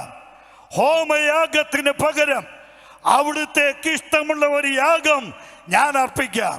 എൻ്റെ പ്രിയമുള്ളവരെ, പുതിയ നിയമത്തിൽ, ബൈബിളിലെ പുതിയ നിയമത്തിൽ എബ്രായ ലേഖനം 10-ാം അധ്യായത്തിൻ്റെ ആദ്യത്തെ 18 വാക്യങ്ങൾ 40-ാം സങ്കീർത്തനത്തിൻ്റെ 6 മുതൽ 8 വരെയുള്ള വാക്യങ്ങളുടെ സമ്പൂർണ്ണ നിവർത്തിയാണ്. അതേ വാക്യങ്ങൾ ഉദ്ധരിച്ചുകൊണ്ട് എബ്രായ ലേഖനകാരൻ പറയുകയാണ്, ദൈവമേ, നിനക്ക് ഹനനയാഗം വേണ്ട, നിനക്ക് ഭോജനയാഗം വേണ്ട, നിനക്ക് ഹോമയാഗം വേണ്ട, എന്നാൽ ഞാൻ വരുന്നു അവിടുത്തെ ഇഷ്ടം നിവർത്തിക്കുവാൻ, അവിടുത്തേക്ക് ഇഷ്ടമുള്ള യാഗമർപ്പിക്കുവാൻ ഞാൻ വരുന്നു. 10-ാം വാക്യം നോക്കിയേ. ആ ഇഷ്ടത്തിൽ, ദൈവത്തിൻ്റെ ആ ഇഷ്ടത്തിൽ എന്ത് ചെയ്തു? യേശു തൻ്റെ ശരീരയാഗത്താൽ എന്തേക്കുമുള്ള ശുദ്ധീകരണം സാധിപ്പിച്ചിരിക്കുകയാണ്. അപ്പോൾ ക്രിസ്തുവിൻ്റെ തിരു അവതാരം സ്വർഗത്തിലെ ദൈവത്തിൻ്റെ, ത്രിയേക ദൈവത്തിൻ്റെ പൂർവകാല നിത്യതയിലെ കൗൺസിലിങ്ങിൻ്റെ പരിണിത ഫലമായിട്ടാണ് കർത്താവായ യേശുവിൻ്റെ തിരുപ്പിറവി, തിരു അവതാരം ഇവിടെ നടന്നത്. തുടർന്ന് ഞാനിതെല്ലാം വിശദീകരിക്കേണ്ട കാര്യമെങ്കിലും വളരെ ചുരുങ്ങിയ വാക്കുകളിൽ പറഞ്ഞ് മുന്നോട്ട് പോകട്ടെ. എന്താണ് യേശുക്രിസ്തുവിൻ്റെ തിരുപ്പിറവിയുടെ മഹത്വം, ജനനത്തിൻ്റെ മഹത്വം എന്താണ്? ശ്രദ്ധിക്കണേ. കർത്താവായ യേശുക്രിസ്തുവിൻ്റെ ജനനം അത് പ്രഘോഷിച്ചതാരാണ്? ക്രിസ്തു ജനിച്ചിരിക്കുന്നു എന്ന വിവരം പ്രഘോഷിച്ചത് ആരാണ്?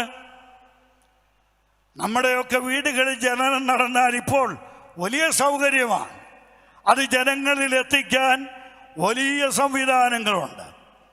എന്നാൽ യേശുക്രിസ്തുവിൻ്റെ ജനന വിവരം ലോകത്തെ അറിയിക്കാൻ, ലോകത്തെ അറിയിച്ചത് അതാരാണ്?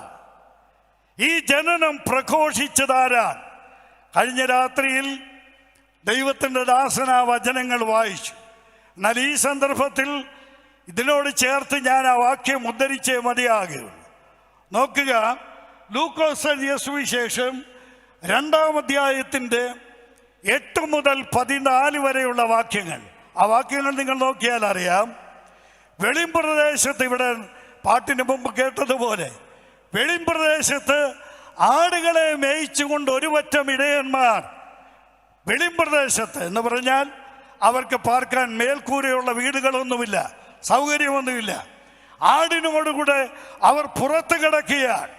മഞ്ഞുകൊണ്ട് തണുപ്പത്ത് അവർ കിടക്കുക. അവിടെ അവർ വിശ്രമിക്കുമ്പോൾ രാത്രിയിൽ ഒരു ദൂതൻ, ആദ്യം വരുന്നത് ഒരു ദൂതനാണ്. 9-10 വാക്യങ്ങൾ. ഒരു ദൂതൻ വന്നു. 10-ാം വാക്യം ഒന്ന് വായിച്ചാട്ടെ സഹോദര. ദൂതൻ അവളോട്, ഭയപ്പെടേണ്ട, സർവ്വജനത്തിനും ഉണ്ടാകുവാനുള്ള ഒരു മഹാസന്തോഷം. ദൂതൻ അവരോട്, സർവജനത്തിനുമുണ്ടാകുവാനുള്ള മഹാസന്തോഷം ഞാൻ നിങ്ങളോട്, ഏകവചനമാ, ഒരു ദൂതനാണ് പറയുന്നത്, ഞാൻ നിങ്ങളോട് സുവിശേഷിക്കുന്നു. പ്രിയപ്പെട്ടവരെ, ദൈവം ജനത്തെ അറിയിച്ച, ദൈവം പ്രഘോഷിച്ച ജനനം. എൻ്റെ പ്രിയമുള്ള പുനലൂർ നിവാസികളെ ഞാൻ ചോദിക്കട്ടെ, ദൈവം ലോകത്തോട് പ്രഘോഷിച്ച ജനനം വേറെ എവിടെ നടന്നിട്ടുണ്ട്? ദൈവം പറയുകയാണ്, ഇടയന്മാരോട് ദൈവം പറയുകയാണ്, എന്താ? സർവജനത്തിനും ഉണ്ടാകുവാനുള്ള മഹാസന്തോഷം ഞാൻ നിങ്ങളോട് സുവിശേഷിക്കുന്നു. കർത്താവായ ക്രിസ്തു എന്ന രക്ഷിതാവ് ഇന്ന് നിങ്ങൾക്കായി ദാവീദിന്റെ പട്ടണത്തിൽ ജനിച്ചിരിക്കുന്നു. വിശദീകരിക്കേണ്ട വിഷയമാണ്. ഇനിയും ഇത്രയും അങ്ങ് ദൈവം പറഞ്ഞ് നിർത്തിയാൽ പോരെ.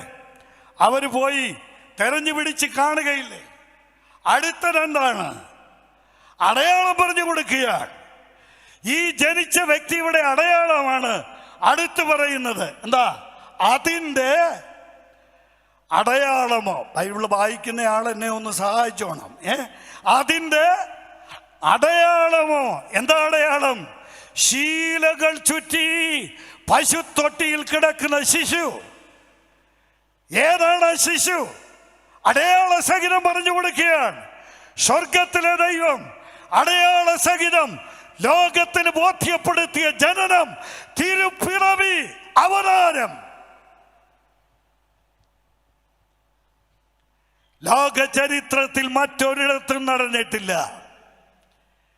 ഇതാണ് യേശുക്രിസ്തുവിന്റെ ജനനത്തിന്റെ മഹത്വം. പ്രിയപ്പെട്ടവരെ, ഈ ഒരൊറ്റ ദൂതനെ വിട്ട് ദൈവം ഈ മഹത്തായ സത്യം ആ ആട്ടിടയന്മാരോട് പ്രഘോഷിച്ചു. അത് കഴിഞ്ഞപ്പോൾ എന്താ സംഭവിക്കുന്നത് എന്നറിയാമോ? 11-ാം വാക്യത്തിൽ രേഖപ്പെടുത്തിയിരിക്കുന്നത്, അതിൻ്റെ അടയാളം പറഞ്ഞു കഴിഞ്ഞിട്ട് തൊട്ടടുത്ത് പറയുന്നത് എന്താ? ഉടനെ എന്ത് സംഭവിച്ചു? ആകാശത്തിൽ ഒരു സൈന്യം വരികയാണ്. ആര്? ദൂതസൈന്യം വരികയാണ്. ഒരാളാണ് ജനന വിവരം പറഞ്ഞത്, എന്നാൽ തൊട്ടടുത്ത് ഒരു സൈന്യം, ദൂതന്മാരുടെ ഒരു സൈന്യം, എണ്ണിയാൽ ഒടുങ്ങാത്തതെന്ന് ഞാൻ പറഞ്ഞു പോകട്ടെ. ആകാശദേശത്ത് നിറഞ്ഞു നിന്നിട്ട് അവർ പ്രഘോഷിക്കുകയാണ് ഭൂമിയോട്. എന്താ? അത്യുന്നതങ്ങളിൽ ദൈവത്തിന് മഹത്വം, ഭൂമിയിൽ ദൈവപ്രസാദമുള്ള മനുഷ്യർക്ക് സമാധാനം. ഞാൻ ചുരുക്കിക്കൂട്ടി പറയട്ടെ, ഇങ്ങനെ ചരിത്രത്തിൽ ദൈവം ഭൂമിയെ ഉണർത്തിയറിയിച്ച ജനനം, ഒരേ ഒരു ജനനം, അത് ക്രിസ്തുവിന്റെ ജനനം മാത്രമാണ്. പുനരുരം. ഇതാണ് ക്രിസ്തുവിന്റെ ജനനത്തിന്റെ മഹത്വം. ക്രിസ്മസിന്റെ ആഘോഷ തിമിർപ്പിൽ പലരും ഈ യാഥാർത്ഥ്യങ്ങൾ ഉൾക്കൊള്ളാനോ മനസ്സിലാക്കാനോ തയ്യാറാകുന്നില്ല. സത്യം ഞാൻ ഓർമ്മിപ്പിക്കട്ടെ പ്രിയപ്പെട്ടവരെ, ദൈവം വ്യക്തമായി അടയാള സഹിതം എൻ്റെ ജനനം ഈ ഭൂമിയിൽ നടന്നു. ആരാ അറിഞ്ഞത്? എൻ്റെ കുടുംബത്തിൽപ്പെട്ടവർ മാത്രം. അന്നാണെങ്കിൽ ഇന്നത്തെ സൗകര്യങ്ങളൊന്നുമില്ല. ഇനിയും ലോകത്തിലെ വലിയ വലിയ മഹാരഥന്മാരുടെ ജനനങ്ങൾ നടന്നിട്ടുണ്ട്. എന്നാൽ അവരുടെ ആരുടെയും ജനനം സ്വർഗത്തിലെ ദൈവം തൻ്റെ സന്ദേശവാഹകരെ അയച്ച് ലോകത്തോട് വിളംബരം ചെയ്തിട്ടില്ല. ഈ ഒരൊറ്റ ജനനം മാത്രമേ ദൈവം പ്രഘോഷിച്ചിട്ടുള്ളൂ, ദൈവം വിളംബരം ചെയ്തിട്ടുള്ളൂ. അപ്പോൾ ഈ ജനനത്തിന് ഒരു പ്രത്യേക ഉദ്ദേശ ലക്ഷ്യമില്ലേ? ഈ ജനനം നിസ്തുല്യമല്ലേ? ക്രിസ്തുവിൻ്റെ ഈ ജനനം ഇത്ര പ്രാമുഖ്യമുള്ള ഈ ജനനമാണെങ്കിൽ, ഇത്രയും സവിശേഷതയുള്ള നിസ്തുല്യമായ ഒരു ജനനമാണെങ്കിൽ, ആ ജനനത്തിൻ്റെ പിമ്പിൽ ദൈവത്തിന് ഒരു ഉദ്ദേശമില്ലേ പ്രിയപ്പെട്ടവരെ? ഞാൻ ഓർമ്മിപ്പിക്കട്ടെ, ഈ ഒരടയാളം ആദ്യം പറയുന്നുണ്ട്. തൊട്ടോ ലൂക്കോസ് സുവിശേഷം ക്രിസ്തുവിൻ്റെ ജനനത്തെ സംബന്ധിച്ച് മറിയോട് പറയുമ്പോഴും, മത്തായി സുവിശേഷം 1-ാം അധ്യായത്തിലും അടയാളം പറയുന്നുണ്ട്. എന്താ? കന്യക ഗർഭിണിയായി ഒരു മകനെ പ്രസവിക്കും. ഞാനതും ആദ്യമെന്ന് പറഞ്ഞത് കൊണ്ട് വിശദീകരിക്കുന്നില്ല. ദൈവം തൻ്റെ ദൂതസഞ്ചയത്തെ അയച്ച് ലോകത്തോട് വിളംബരം ചെയ്ത് അടയാളം പറഞ്ഞു കൊടുത്തെങ്കിൽ, യേശുക്രിസ്തുവിൻ്റെ ജനന വിവരം നടക്കാൻ പോകുന്ന ആ സമയത്ത് ആ ജനനത്തിന് മുഖാന്തരമായി ഉപയോഗിക്കുന്ന സ്ത്രീയോട് പറഞ്ഞു, അവരുടെ ഭർത്താവാകാൻ പോകുന്ന പുരുഷനോട് പറഞ്ഞു, ഒരടയാളമുണ്ട്. യെശയ്യാ പ്രവചനം 7-ാം അധ്യായം 14-ാം വാക്യം. അവിടെയും ആ വാക്കുണ്ട്. ഏത് വാക്ക്? അടയാളം. അതിൻ്റെ അടയാളമോ? കന്യക ഗർഭിണിയായി ഒരു മകനെ പ്രസവിക്കും, അവന് ദൈവം നമ്മോടുകൂടെ എന്ന്. എൻ്റെ പ്രിയമുള്ളവരെ, ഇത്രയും അടയാളത്തോടുകൂടെ ലോക ചരിത്രത്തിൽ നടന്ന, ഈ അഖിലാണ്ടത്തിൽ നടന്ന, അഖില ജനകോടികളുടെ നടുവിൽ നടന്ന ഒരേ ഒരു ജനനം, അത് ക്രിസ്തുവിൻ്റെ ജനനം മാത്രമാണ്. അപ്പോൾ ഈ യേശുക്രിസ്തുവിൻ്റെ ജനനത്തിൻ്റെ മഹത്വം എൻ്റെ പ്രിയപ്പെട്ടവർ ഉൾക്കൊള്ളുവാൻ ഞാൻ വളരെ വിനയത്തോടെ ഓർമ്മിപ്പിക്കുക.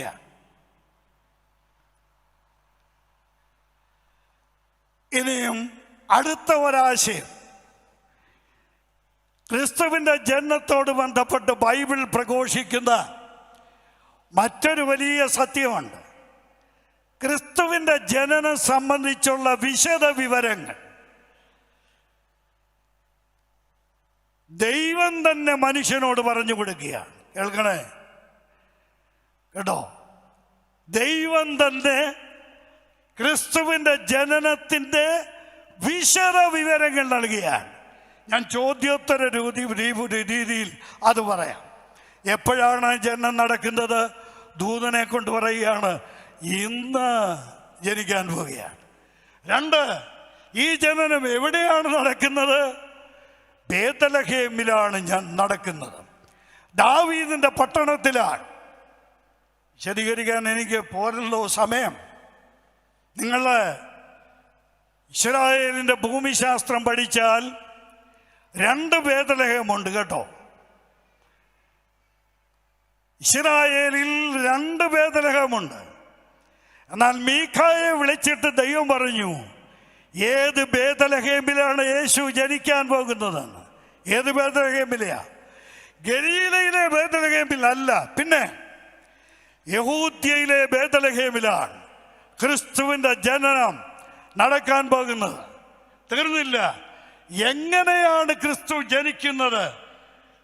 കൃത്യമായി വിവരണം നൽകി. കന്യകയിലാണ് ക്രിസ്തു ജനിക്കുന്നത്. എന്തിനാണ് ക്രിസ്തു ജനിക്കുന്നത്?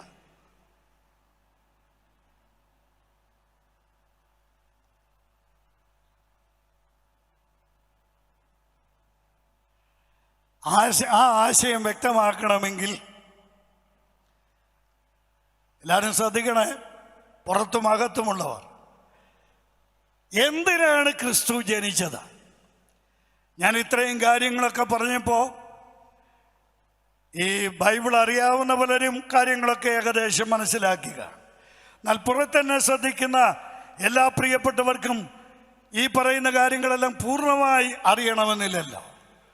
എന്തിനാണ് ക്രിസ്തു വന്നത്, ആ ജനിച്ചത് എന്നുള്ള വാക്ക് ഞാൻ ഒരു വട്ടം കൂടെ പറയട്ടെ. കഴിഞ്ഞ രാത്രികളിൽ ഇവിടെ എൻ്റെ പ്രിയ സഹോദരന്മാർ പറഞ്ഞു കാണും, യേശുക്രിസ്തു മാത്രമേ ജനിച്ചിട്ടുള്ളൂ, മറ്റുള്ളവരെല്ലാം ജനിപ്പിക്കപ്പെട്ടവരാണ്. ഞാനും നിങ്ങളുമെല്ലാം ജനിപ്പിക്കപ്പെട്ടവരാണ്. ജനിച്ചത് പരപ്രേരണ കൂടാതെ സ്വന്തം ഇഷ്ടത്തോടുകൂടെ ഭൂമിയിൽ ജനിച്ചത് ക്രിസ്തു മാത്രമാണ്. എന്തിനാണ് ക്രിസ്തു ജനിച്ചത്? ആ കാര്യം മനസ്സിലാക്കണമെങ്കിൽ യേശുക്രിസ്തുവിന് നൽകപ്പെട്ടിരിക്കുന്ന പേരുകൾ നാം ശ്രദ്ധിക്കണം. അതിനാണ് ഞാൻ പ്രാരംഭത്തിൽ കുറിവാക്യമായി മത്തായി 1:21 വായിച്ചത്. ആ വാക്യത്തിലേക്ക് വന്ന് എൻ്റെ ഈ പ്രഭാഷണത്തിൻ്റെ മുഖ്യ വിഷയം പറഞ്ഞ് ഞാൻ അവസാനിപ്പിക്കാം സമയത്ത് തന്നെ. 1 മിനിറ്റ് പോലും കൂടുതൽ എടുക്കുകയില്ല. 21 വാക്യത്തിൽ നമ്മൾ വായിച്ചത് എന്താ? ആവർത്തിച്ച് പറയുമ്പോൾ വിരസതയുണ്ടാവും. കന്യക ഗർഭിണിയായ ഒരു മകനെ പ്രസവിക്കും. അത് 22 വാക്യം. അവൻ തൻ്റെ ജനത്തെ, 21 വാക്യം, അവൻ തൻ്റെ ജനത്തെ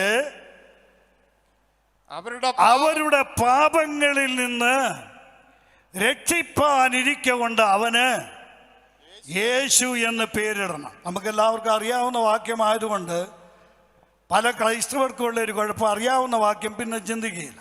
അറിയാവുന്നതാണെങ്കിലും ഇന്ന് ഒരല്പം ഒന്ന് ചിന്തിക്കണം, ശ്രദ്ധിക്കണം.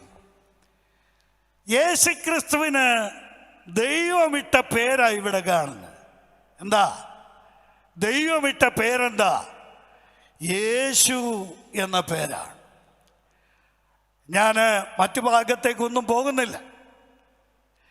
യേശുക്രിസ്തുവിന് പിതാവായ ദൈവം നൽകിയ ചില പേരുകളുണ്ട്. നിങ്ങൾ ബൈബിളിൽ അത് കണ്ടെത്താൻ ശ്രമിച്ചു. ഒരു കാര്യം ഞാൻ ഓർമ്മിപ്പിക്കാം. ഫിലിപ്പിയർ 2-ാം അധ്യായത്തിൽ 9-10 വാക്യങ്ങളിൽ നമ്മൾ വായിക്കുന്നുണ്ട്, യേശുക്രിസ്തു പിതാവായ ദൈവം യേശുക്രിസ്തുവിന് എന്താ? സകല നാമത്തിലും മേലായ നാമം നൽകി. ദൈവം പേരിട്ട പലരെ ബൈബിളിൽ നമ്മൾക്ക് കാണാൻ കഴിയും. ദൈവമിട്ട പേരിൽ അറിയപ്പെടുന്ന പലർക്കും ഇഷ്ടവുമാണ്. എന്നാൽ യേശു എന്ന പേര്, കേൾക്കണം, ദയവായി ശ്രദ്ധിക്കണം, യേശു എന്ന പേര് ദൈവം ഒരാൾക്ക് മാത്രമേ ഇട്ടിട്ടുള്ളൂ. ആ പേരിൻ്റെ അർത്ഥം എന്താണെന്നറിയാമോ? എന്താ? ജനത്തെ അവരുടെ പാപങ്ങളിൽ നിന്ന് രക്ഷിക്കുന്നവനെന്നാണ്. അപ്പോൾ യേശു എന്ന പേരിൻ്റെ അർത്ഥം എന്താ? രക്ഷിതാവ് എന്നാണ്. സേവ്യർ അഥവാ രക്ഷിതാവ് എന്നാണ്. എൻ്റെ പ്രിയമുള്ളവരെ, ദൂരത്തും ചാരത്തും ഞങ്ങളെ ശ്രദ്ധിക്കുന്ന, പുനലൂർ പട്ടണത്തിലൊക്കെ ഇരുന്നൊക്കെ ഞങ്ങളെ ശ്രദ്ധിക്കുന്ന പ്രിയപ്പെട്ടവരുണ്ട്. ഞാൻ ഓർമ്മിപ്പിക്കട്ടെ, രക്ഷിതാവ് എന്ന പേര് നൽകി ദൈവം ലോകത്തിൽ 2 പേരെ അയച്ചിട്ടില്ല. രക്ഷിതാവ് എന്ന പേര് നൽകി ദൈവം ലോകത്തിൽ അയച്ച ഒരേ ഒരു വ്യക്തിയാണ് കർത്താവായ യേശുക്രിസ്തു. ശ്രദ്ധിക്കണേ പ്രിയപ്പെട്ടവരെ, ദൈവം യേശുക്രിസ്തുവിന് നൽകിയ ഈ അനുഗ്രഹീതമായ പേര്, രക്ഷിതാവ് എന്ന പേര് നൽകിയാണ് ലോകത്തിലേക്ക് യേശുവിനെ പ്രവേശിപ്പിച്ചത്. കന്യകയിൽ നിന്ന് യേശു പൂജാതനാകുന്നത് യേശു എന്ന പേരോടുകൂടെയാണ്, രക്ഷിതാവ് എന്ന പേരോടുകൂടെയാണ്. എന്താണ് ഇതിൻ്റെ അർത്ഥം? പാപത്തിൽ നിന്ന് രക്ഷിക്കുക. കേൾക്കണേ, എൻ്റെ വാക്കുകൾ ഞാൻ അധികം ദീർഘിപ്പിക്കുകയില്ല. സ്നേഹിത, പുനലൂരെ മാനവജാതി ആകാശത്തിൻ്റെ കീഴിൽ ജനിച്ച് ജീവിച്ച് ഇനി ജനിക്കാൻ പോകുന്ന സകല മനുഷ്യരും പാപികളാണ്. ഞാൻ ചോദിക്കട്ടെ, പാപത്തിൽ നിന്ന് മനുഷ്യനെ രക്ഷിക്കാൻ രക്ഷിതാവ് എന്ന പേര് നൽകി.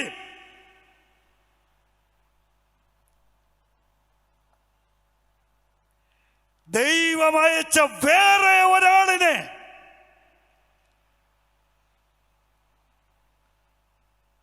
നിങ്ങൾക്ക് പരിചയപ്പെടുത്താമോ? ഇന്ന് രാത്രി ഈ സുവിശേഷ യോഗത്തിന്റെ സവിശേഷത എവിടെയാണ്? ഇന്ന് രാത്രി ഞങ്ങൾ പ്രഘോഷിക്കുന്ന സന്ദേശത്തിന്റെ മഹത്വം എവിടെയാണ്? രക്ഷിതാവ് എന്ന പേര് കൊടുത്ത് ചരിത്രത്തിലേക്ക് ദൈവം സമ്മാനിച്ച ഏക രക്ഷിതാവ്. 2 പേരില്ല, ഏക രക്ഷിതാവാണ് കർത്താവായ യേശുക്രിസ്തു. കൃത്യമായി ഇവിടെ പറയുകയാണ്, ജനത്തെ അവരുടെ പാപങ്ങളിൽ നിന്ന് രക്ഷിക്കുക. ഞാൻ ഓർമ്മിപ്പിക്കട്ടെ, യേശുവിനെ പിതാവായ ദൈവവും പരിശുദ്ധാത്മാവും നമ്മൾ ചിന്തിച്ച പോലെ പുത്രനും ഒരുമിച്ചിരുന്ന് ആലോചിച്ച ആ കൗൺസിലുണ്ടല്ലോ, ആ കൗൺസിലിൽ ദൈവം പറഞ്ഞു, ഈ പാപിയായ മനുഷ്യനെ രക്ഷിക്കാൻ ഒരു മൃഗത്തിൻ്റെയും രക്തത്തിനും ഒരു മൃഗത്തിൻ്റെയും യാഗത്തിന് കഴിയുകയില്ല. അത് സാധിക്കണമെങ്കിൽ ദൈവം തന്നെ മനുഷ്യനായി വരണം. സ്നേഹിതരെ, മനുഷ്യനെ രക്ഷിക്കാൻ ദൈവത്തിനെ കഴിയുകയുള്ളൂ. അങ്ങനെയെങ്കിൽ മനുഷ്യനെ രക്ഷിക്കാൻ ദൈവം മനുഷ്യനായി ഭൂമിയിലേക്ക് വന്നു. മനുഷ്യനെ രക്ഷിക്കണമെങ്കിൽ എന്താവശ്യമാണ്? യാഗം ആവശ്യമാണ്. ആ യാഗത്തിൽ നടക്കേണ്ട 2 കാര്യങ്ങളുണ്ട്. ഒന്ന്, ജഡം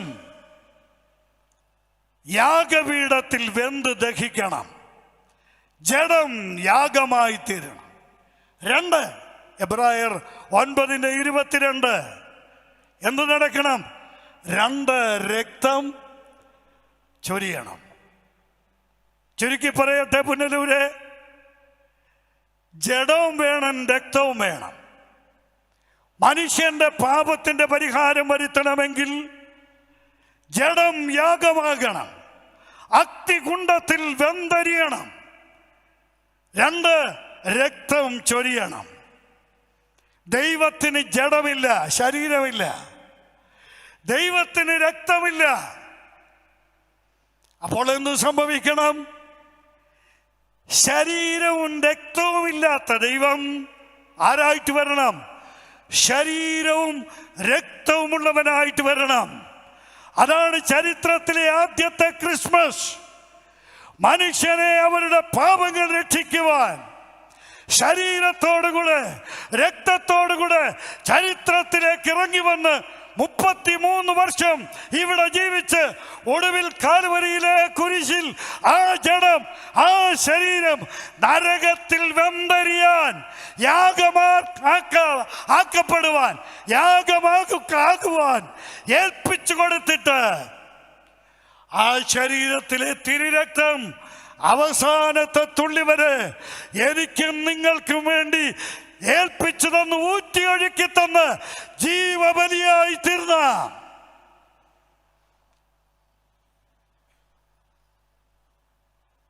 ഇത്രയും കടക്ഷോഭം ചെയ്യുന്നോണ്ട് എന്തിനാ ഈ പുള്ളി ഇങ്ങനെ കാറിക്കൂന്ന് എന്നൊക്കെ വിചാരിക്കും അല്ലേ? ഒരെണ്ണമെങ്കിലും ഈ സത്യം അറിഞ്ഞെങ്കിൽ. ദൈവത്തിന് തൃപ്തികരമായ യാഗം നടന്നത് കാൽവരിയിലെ ബലിവേദിയിലാണ്. യേശുവിൻ്റെ ശരീരം നരകത്തിലെ തീയിൽ വെന്തുരുകി, യേശുവിൻ്റെ രക്തം കാൽവരിയിലെ കുരിശിൽ ഊറ്റിയൊഴുക്കപ്പെട്ടു. എന്തിനു വേണ്ടി? ജനത്തെ അവരുടെ പാപങ്ങളിൽ നിന്ന് രക്ഷിക്കാൻ. പുനലൂരെ, നിന്റെ പാപത്തിൽ രക്ഷിക്കാൻ ഇവിടുത്തെ വേറെ ഒരു മത നേതാവിനും കഴിയില്ല. ഒരു പുണ്യപുരുഷനും അത് ചെയ്തിട്ടില്ല. അത് സാധിച്ചത് ബുദ്ധിയുള്ളവർ, തലയില് ആൾതാമസം, ഇപ്പൊ നമ്മൾ പറയുന്ന ഒരു വാക്കാണല്ലോ, അരിയാഹാരം കഴിക്കുന്ന ഏതൊരു ആൾക്കും ചില വർഷങ്ങൾക്ക് മുമ്പ് ഇപ്പോഴത്തെ നമ്മുടെ മുഖ്യമന്ത്രി ചോദിച്ചു, നിങ്ങൾ അന്നം കഴിക്കുന്നവരല്ലേ എന്ന്. ഇന്ന് രാത്രി ഞാൻ പറയട്ടെ, നമ്മൾ അന്നം കഴിക്കുന്നവരാണെങ്കിൽ ഈ സത്യം അംഗീകരിക്കണം. മതത്തിന്റെ പേരിൽ, ജാതിയുടെ പേരിൽ, സമുദായത്തിന്റെ പേരിൽ, പള്ളി ഭക്തിയുടെ പേരിൽ ഈ രക്ഷിതാവിനെ നീ ഒഴിവാക്കരുത്.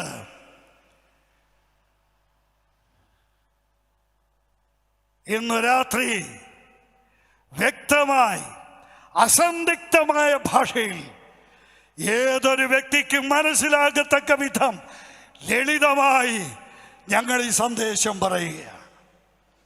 മാനവരക്ഷയ്ക്കായി ദൈവമയച്ച യേശു, ദൈവമയച്ച രക്ഷിതാവ്, അതാണ് കർത്താവായ യേശു ക്രിസ്തു. എൻ്റെ വാക്കുകൾ അവസാനിപ്പിക്കുന്നതിന് മുമ്പ് യേശുക്രിസ്തുവിന് പിതാവായ ദൈവം നൽകിയ പല പേരുകളുണ്ട്, ഒരുപാട് പേരുകളുണ്ട്. അതിൽ മറ്റൊരു പേര് ഈ 22-ാം വാക്യത്തിലുണ്ട്. 21-ാം വാക്യത്തിൽ ദൈവം യേശുവിന് നൽകിയത് രക്ഷിതാവ് അഥവാ യേശു എന്ന പേരാണ്. 22-ാം വാക്യത്തിൽ നൽകിയ പേരെന്താണെന്നറിയാമോ? ഇമ്മാനുവേൽ, ദൈവം നമ്മോട് കൂടെ. ഞാൻ പറയട്ടെ, എനിക്കും നിങ്ങൾക്കും വേണ്ടി രക്ഷിതാവായി കാൽവരിയിലെ കുരിശിൽ മരിച്ചവൻ അവിടം കൊണ്ട് അവസാനിച്ചില്ല. ഇമ്മാനുവേലായി അവൻ ഉയർത്തെഴുന്നേറ്റു. ഇന്ന് രാത്രി ദൈവം നമ്മോട് കൂടെയുണ്ട്. ആ യേശു ഇന്ന് രാത്രി നമ്മോട് കൂടെയുണ്ട്. ഉയർത്തെഴുന്നേറ്റ യേശു സ്വർഗത്തിലേക്ക് പോയി എന്നുള്ളത് സത്യമാണ്. സ്വർഗത്തിലൊരു സിംഹാസനത്തിൽ യേശു ഇരിക്കുകയാണ്. സിംഹാസനത്തിൽ ഇരിക്കുന്നത് ജയിച്ചവരാണ്. വെളിപാട് പുസ്തകം നിങ്ങൾ വായിച്ചാൽ 2-3 അധ്യായങ്ങൾ. ജയിക്കുന്നവർക്കാണ് സിംഹാസനം. അങ്ങനെയാണെങ്കിൽ പാപത്തെ ജയിച്ച്, മരണത്തെ ജയിച്ച്, സാത്താനെ ജയിച്ച്, പാതാള ഗോപുരങ്ങളെ ജയിച്ച് സ്വർഗത്തിൽ ചെന്ന യേശുവിന് പിതാവായ ദൈവം ഒരു സിംഹാസനം കൊടുത്തിട്ട് പറഞ്ഞു, നീ ഇവിടെ ഇരിക്കാൻ പറഞ്ഞു. പുത്രനോട് പറഞ്ഞു, ദൈവമേ, നിന്റെ സിംഹാസനം എന്നും എന്നേക്കുമുള്ളത്. അടുത്ത് പറയുകയാണ്, നിന്റെ ശത്രുക്കൾ നിന്റെ പാദപീഠമാകുവോളം നീ എൻ്റെ വലത്ത് ഭാഗത്തിരിക്കുക. സിംഹാസനം കൊടുത്തു, അവിടെ ഇരുത്തി. എന്നാൽ സിംഹാസനത്തിൽ നമ്മുടെ മഹാപുരോഹിതനായി ഇരിക്കുന്ന യേശു മാത്രമല്ല, നമ്മോട് കൂടെയുള്ള ദൈവം ഇമ്മാനുവേലാണ് ഈ കർത്താവായ യേശു. എൻ്റെ പ്രിയ സ്നേഹിത സഹോദരി, ഞാൻ ഓർമ്മിപ്പിക്കട്ടെ, ദൈവം നമ്മോടുകൂടെ നിന്റെ തൊട്ടടുത്ത് നിൽക്കുകയാണ്. ഈ ദൈവം ആരാന്നറിയാമോ? യെശയ്യാവ് 43:11 വാക്യം. യെശയ്യാ പ്രവചനം 43 അധ്യായത്തിൻ്റെ 11 വാക്യം. ഞാൻ തന്നെ യഹോവ, ഞാനല്ലാതെ വേറെ ഒരു രക്ഷിതാവുമില്ല. ഈ ദൈവം രക്ഷിതാവായ ദൈവമാണ്. നിന്റെ ഹൃദയത്തിൻ്റെ കവാടം തുറക്കാമോ? ഞാൻ പറയട്ടെ, ഈ ദൈവത്തെ പ്രതിഷ്ഠിക്കേണ്ടത് ദൈവാലയങ്ങളിലല്ല. കഴിഞ്ഞ ദിവസം ഏഷ്യാനെറ്റിലെ വിനു വി ജോണിൻ്റെ ആങ്കറിങ്ങിൽ ഒരു ചർച്ച നടന്നു. നിർമ്മല സുവിശേഷത്തെക്കുറിച്ചായിരുന്നു. അവിടെ സംസാരിച്ച ജോസഫ് സി മാത്യു എന്ന് പറഞ്ഞ ഒരു സുഹൃത്ത്, അദ്ദേഹം അവിടെ സംസാരിച്ച ഒരു സഭാ മേലധ്യക്ഷനോട് പറഞ്ഞു. അദ്ദേഹം പറഞ്ഞു, കൂടാശകളെ കുറിച്ച് പറഞ്ഞു, കൂടാതെ ദൈവാലയത്തെക്കുറിച്ച് പറഞ്ഞു. അപ്പോഴാണ് ഇദ്ദേഹം പറഞ്ഞു, സഞ്ചരിക്കുന്ന ദൈവാലയങ്ങളാണ് ഈ കാലഘട്ടത്തിലുള്ളത്. ഒരു ദൈവത്തെ, നമ്മുടെ ദൈവത്തെ, ജീവനുള്ള ദൈവത്തെ ആ ദൈവാലയങ്ങളിൽ തളച്ചിടരുത്.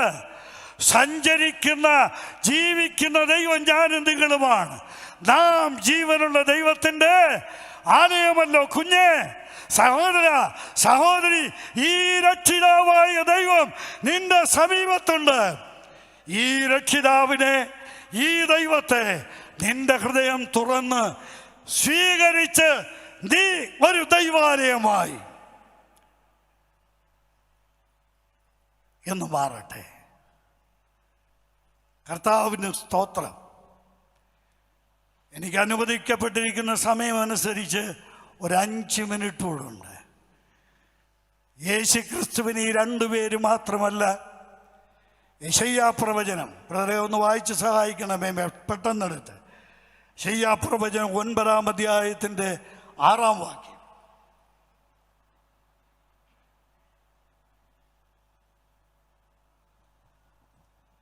നമുക്കൊരു ശിശു ജനിച്ചിരിക്കുന്നു, നമുക്കൊരു മകൻ നൽകപ്പെട്ടിരിക്കുന്നു. അത്രയും, അതാണ് ക്രിസ്മസ്. ശിശു ജനിച്ചു, മകൻ നൽകപ്പെട്ടു. വലിയ ആശയമുണ്ട് കേട്ടോ. ഇതൊക്കെ വായിച്ചു വിടുന്നതാണ്. എന്താ ഇതിൻ്റെ അർത്ഥം?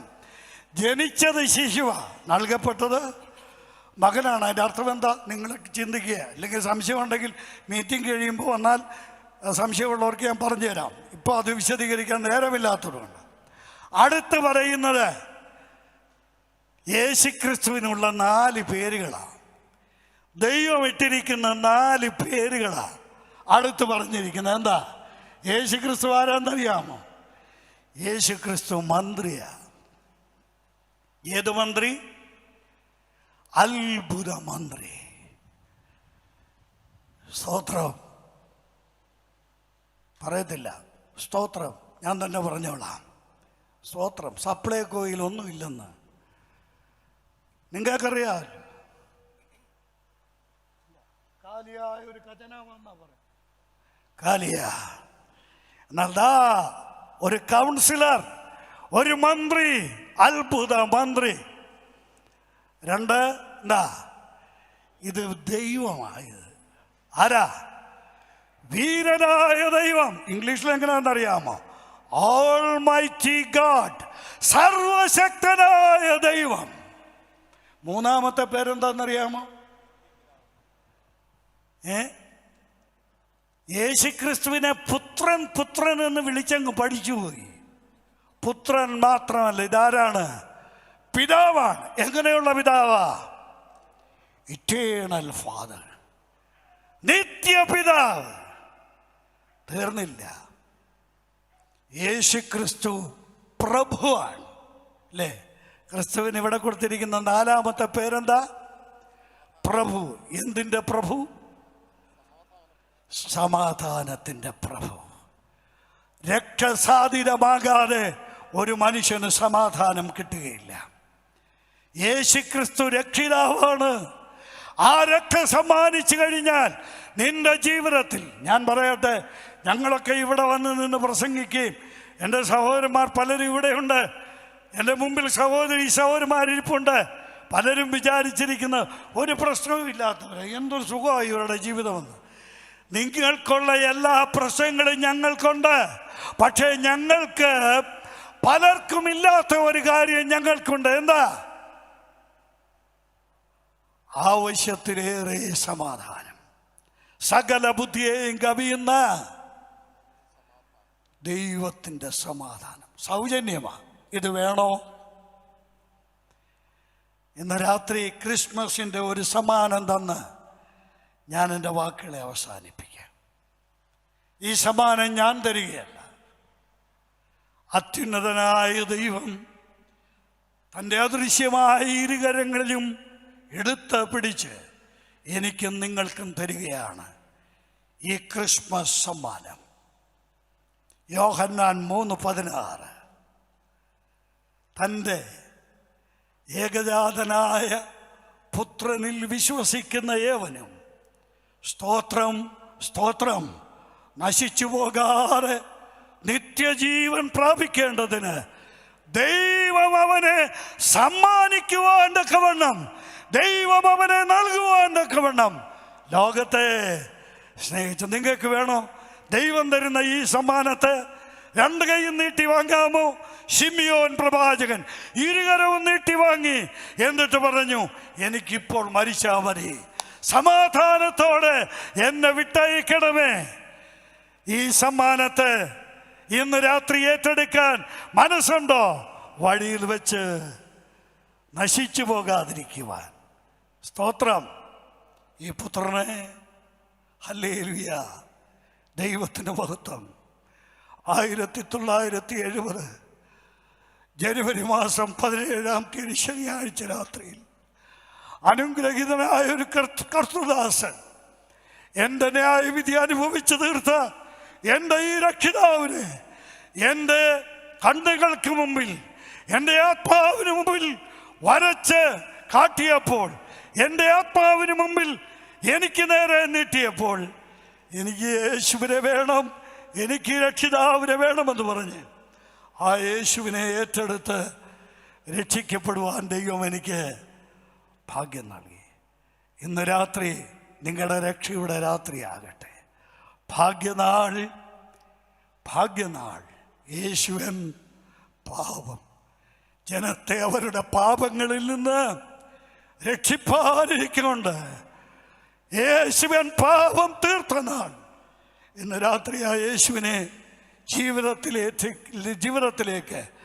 ഏറ്റെടുത്ത് രക്ഷിക്കപ്പെട്ടവരായി, രക്ഷയുടെ സന്തോഷം അനുഭവിച്ചവരായി മടങ്ങിപ്പോകുവാൻ ഞങ്ങൾ ബുദ്ധി ഉപദേശിക്കുകയാണ്. തുടക്കത്തിലേക്ക് മടങ്ങി വന്ന് ഞാൻ നിർത്താം. യേശു ക്രിസ്തു ചരിത്രത്തിൽ വന്നപ്പോൾ സംഭവിച്ച ഒരു പ്രധാന കാര്യം എന്താണ്? BC AD. എന്താ അർത്ഥം? ക്രിസ്തുവിന് മുമ്പ്, പിന്നെ ക്രിസ്തുവിന് ശേഷം. നിങ്ങളുടെ ജീവിതത്തിലും അങ്ങനെ ഒരു ചരിത്രമുണ്ടാകട്ടെ.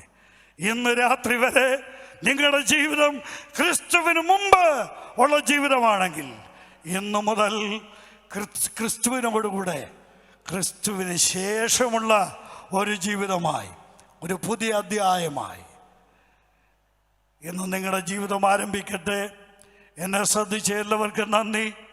ഈ സന്ദേശം ഇവിടെ ഉദ്ഘോഷിക്കുവാൻ എളിയവനായ എനിക്ക് അവസരം തന്ന പുനലൂർ ചെമ്മന്തൂർ ക്രിസ്ത്യൻ ബ്രദർ അസംബ്ലിക്ക് പ്രത്യേക നന്ദി. പുനലൂർ പട്ടണത്തിലും ഈ പരിസരങ്ങളിലും എന്നെ ശ്രദ്ധിച്ചവർക്ക് എല്ലാവർക്കും യേശുക്രിസ്തുവിൻ്റെ നാമത്തിൽ ക്രിസ്തീയ സ്നേഹ അഭിവാദ്യങ്ങൾ അർപ്പിച്ചുകൊണ്ട് ഞാൻ എൻ്റെ വാക്കുകളെ അവസാനിപ്പിക്കുന്നു. ദൈവം നമ്മേവരെയും ആശീർവദിക്കുമാറാകട്ടെ.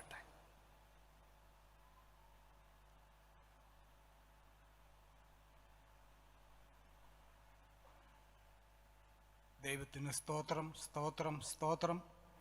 പ്രിയ കർത്തദാസനിൽ കൂടി നമുക്ക് ലഭിച്ച വളരെ ശക്തിയേറിയ രക്ഷാദൂതനായി ഞാൻ ദൈവത്തെ സ്തുതിക്കുന്നു. ദൈവമക്കളായി നമുക്ക് ലഭിച്ചിരിക്കുന്ന അനുഗ്രഹിക്കപ്പെട്ട പദവി, ദൈവം നമ്മോട് കൂടെ, വേറെ ഈ ലോകത്തിൽ ആർക്കും ഇല്ലാത്ത അനുഗ്രഹിക്കപ്പെട്ട ഒരു പദവി നമുക്ക് ലഭിച്ചിട്ടുണ്ട്. അങ്ങനെ ദൈവമക്കളായി തീരുവാൻ, ദൈവത്തെ അറിയുവാൻ, ആ നിലയിൽ ഈ ലോകജീവിതം നയിക്കുവാനൊക്കെ നമുക്കിടയാകുന്നു. നാം വളരെ പ്രാവശ്യം കേട്ടിട്ടുണ്ട് എങ്കിലും പ്രിയ കർത്തദാസനിൽ കൂടി വീണ്ടും അത് ശക്തിയായി ഒരു ദൂത് നമുക്ക് ലഭിക്കുവാൻ ഇടയായതോർത്ത് ദൈവത്തെ സ്തുതിക്കുന്നു. പ്രിയ കർത്തദാസനും സഭയുടെ നന്ദി അറിയിക്കുന്നു. നാം ഇപ്പോൾ ഈ കൺവെൻഷൻ്റെ അവസാന നിമിഷങ്ങളിലേക്ക് കടന്നു വന്നിരിക്കുകയാണ്. സഭയുടേതായ ചില നന്ദിയുടെ വാക്കുകൾ ഞാൻ പറഞ്ഞുകൊണ്ട് ഇരുന്നു കൊള്ളാം. ഈ 3 ദിവസങ്ങളിൽ അനുഗ്രഹിക്കപ്പെട്ട സുവിശേഷ യോഗം ഈ ഓഡിറ്റോറിയത്തിൽ നടക്കുവാൻ തക്കവണ്ണം സർവശക്തനായ ദൈവം നമ്മെ ബലപ്പെടുത്തി.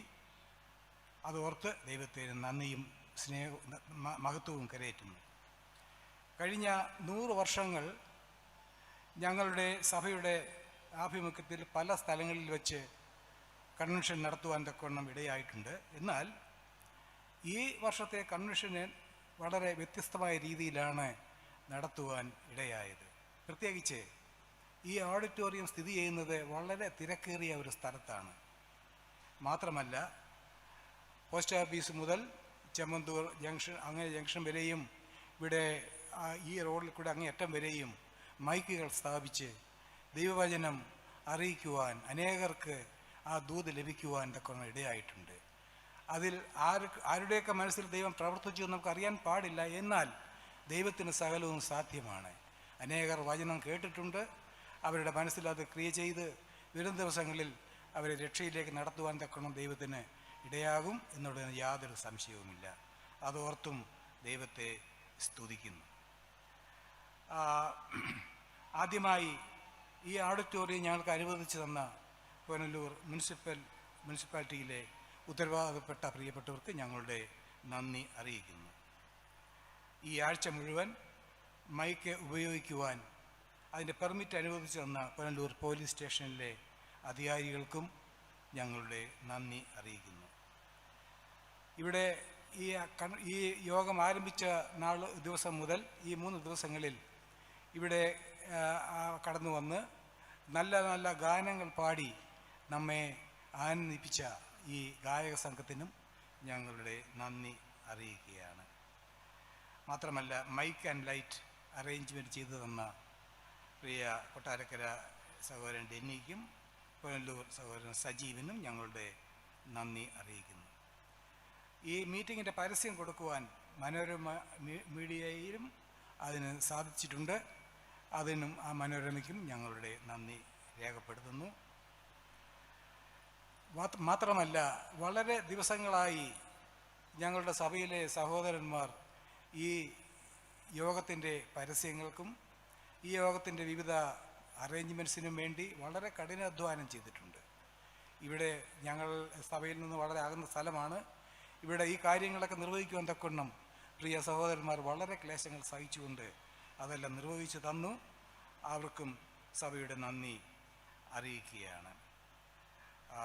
അവസാനമായി ഞങ്ങളുടെ ക്ഷണം സ്വീകരിച്ച് ഈ 3 ദിവസങ്ങളിൽ കടന്നു വന്ന് ഇവിടെ വചനം പ്രഘോഷിച്ച TP കനകരാജ്, ചാണ്ടപിള്ള ഫിലിപ്പ്, PS തമ്പാൻ, ഈ കർത്തദാസന്മാർക്കും ഞങ്ങളുടെ സഭയുടെ നന്ദി അറിയിക്കുകയാണ്.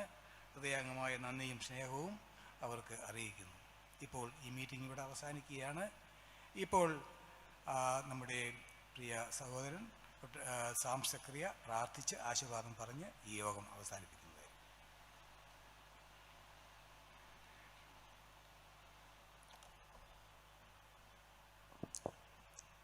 ദൈവം നമുക്ക് ഒരുക്കിത്തന്ന ഈ അനുഗ്രഹീത സന്ദർഭത്തിനായിട്ട് ദൈവത്തിന് സ്തോത്രം ചെയ്യാം. ഈ ദിവസവും കഴിഞ്ഞ 2 ദിവസങ്ങളിലുമായിട്ട് ഈ പുലൂർ പട്ടണത്തിൻ്റെ ഹൃദയഭാഗത്ത് അനേകർ ദൈവത്തിൻ്റെ വചനം കേൾക്കത്തക്ക നിലയിൽ കർത്താവിൻ്റെ ദാസന്മാരെ ദൈവത്തിൻ്റെ ദൂത് അറിയിക്കത്തക്ക നിലയിൽ ദൈവാത്മാവിനാൽ ശക്തിപ്പെടുത്തി അയച്ചതോർത്ത് നമുക്ക് ദൈവത്തിന് സ്തോത്രം ചെയ്യാം. മാധുര്യമേറിയ ഗാനങ്ങൾ ആലപിക്കുവാൻ കർത്താവിൻ്റെ ദാസന്മാരെ ബലപ്പെടുത്തിയല്ലോ.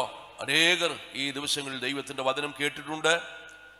അവരിൽ ചിലരുടെ ഹൃദയങ്ങളിൽ ക്രിസ്തു ജനിക്കുവാൻ, ഈ ക്രിസ്തുമസ് ദിവസങ്ങൾ അർത്ഥപൂർണമായി തീരുവാൻ ദൈവം സംഗതിയാകട്ടെ.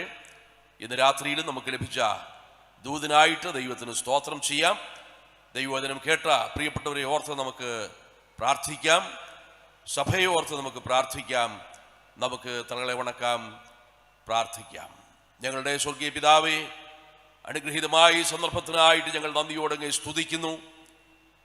ഇന്നും കഴിഞ്ഞ 2 ദിവസങ്ങളിലുമായി ഈ പ്രദേശത്തോട് ദൈവത്തിൻ്റെ മാറ്റമില്ലാത്ത വചനം ഘോഷിക്കുവാൻ പുല്ലൂർ ചെമ്മന്തൂർ അസംബ്ലിയെ അവിടുന്ന് ഒരുക്കിയത് ഓർത്ത് ഞങ്ങൾ നന്ദിയോടെ സ്തുതിക്കുന്നു.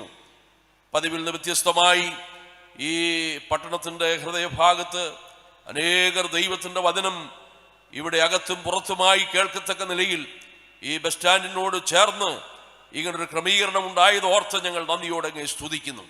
അനുകൂലമായ എല്ലാ സാഹചര്യങ്ങളും അവിടുന്ന് ഒരുക്കി തന്നതിനായിട്ട് ഞങ്ങൾ അങ്ങയെ വാഴ്ത്തുന്നു. കർത്താവേ, അനേകർ ദൈവത്തിൻ്റെ വചനം കേട്ടിട്ടുണ്ടല്ലോ.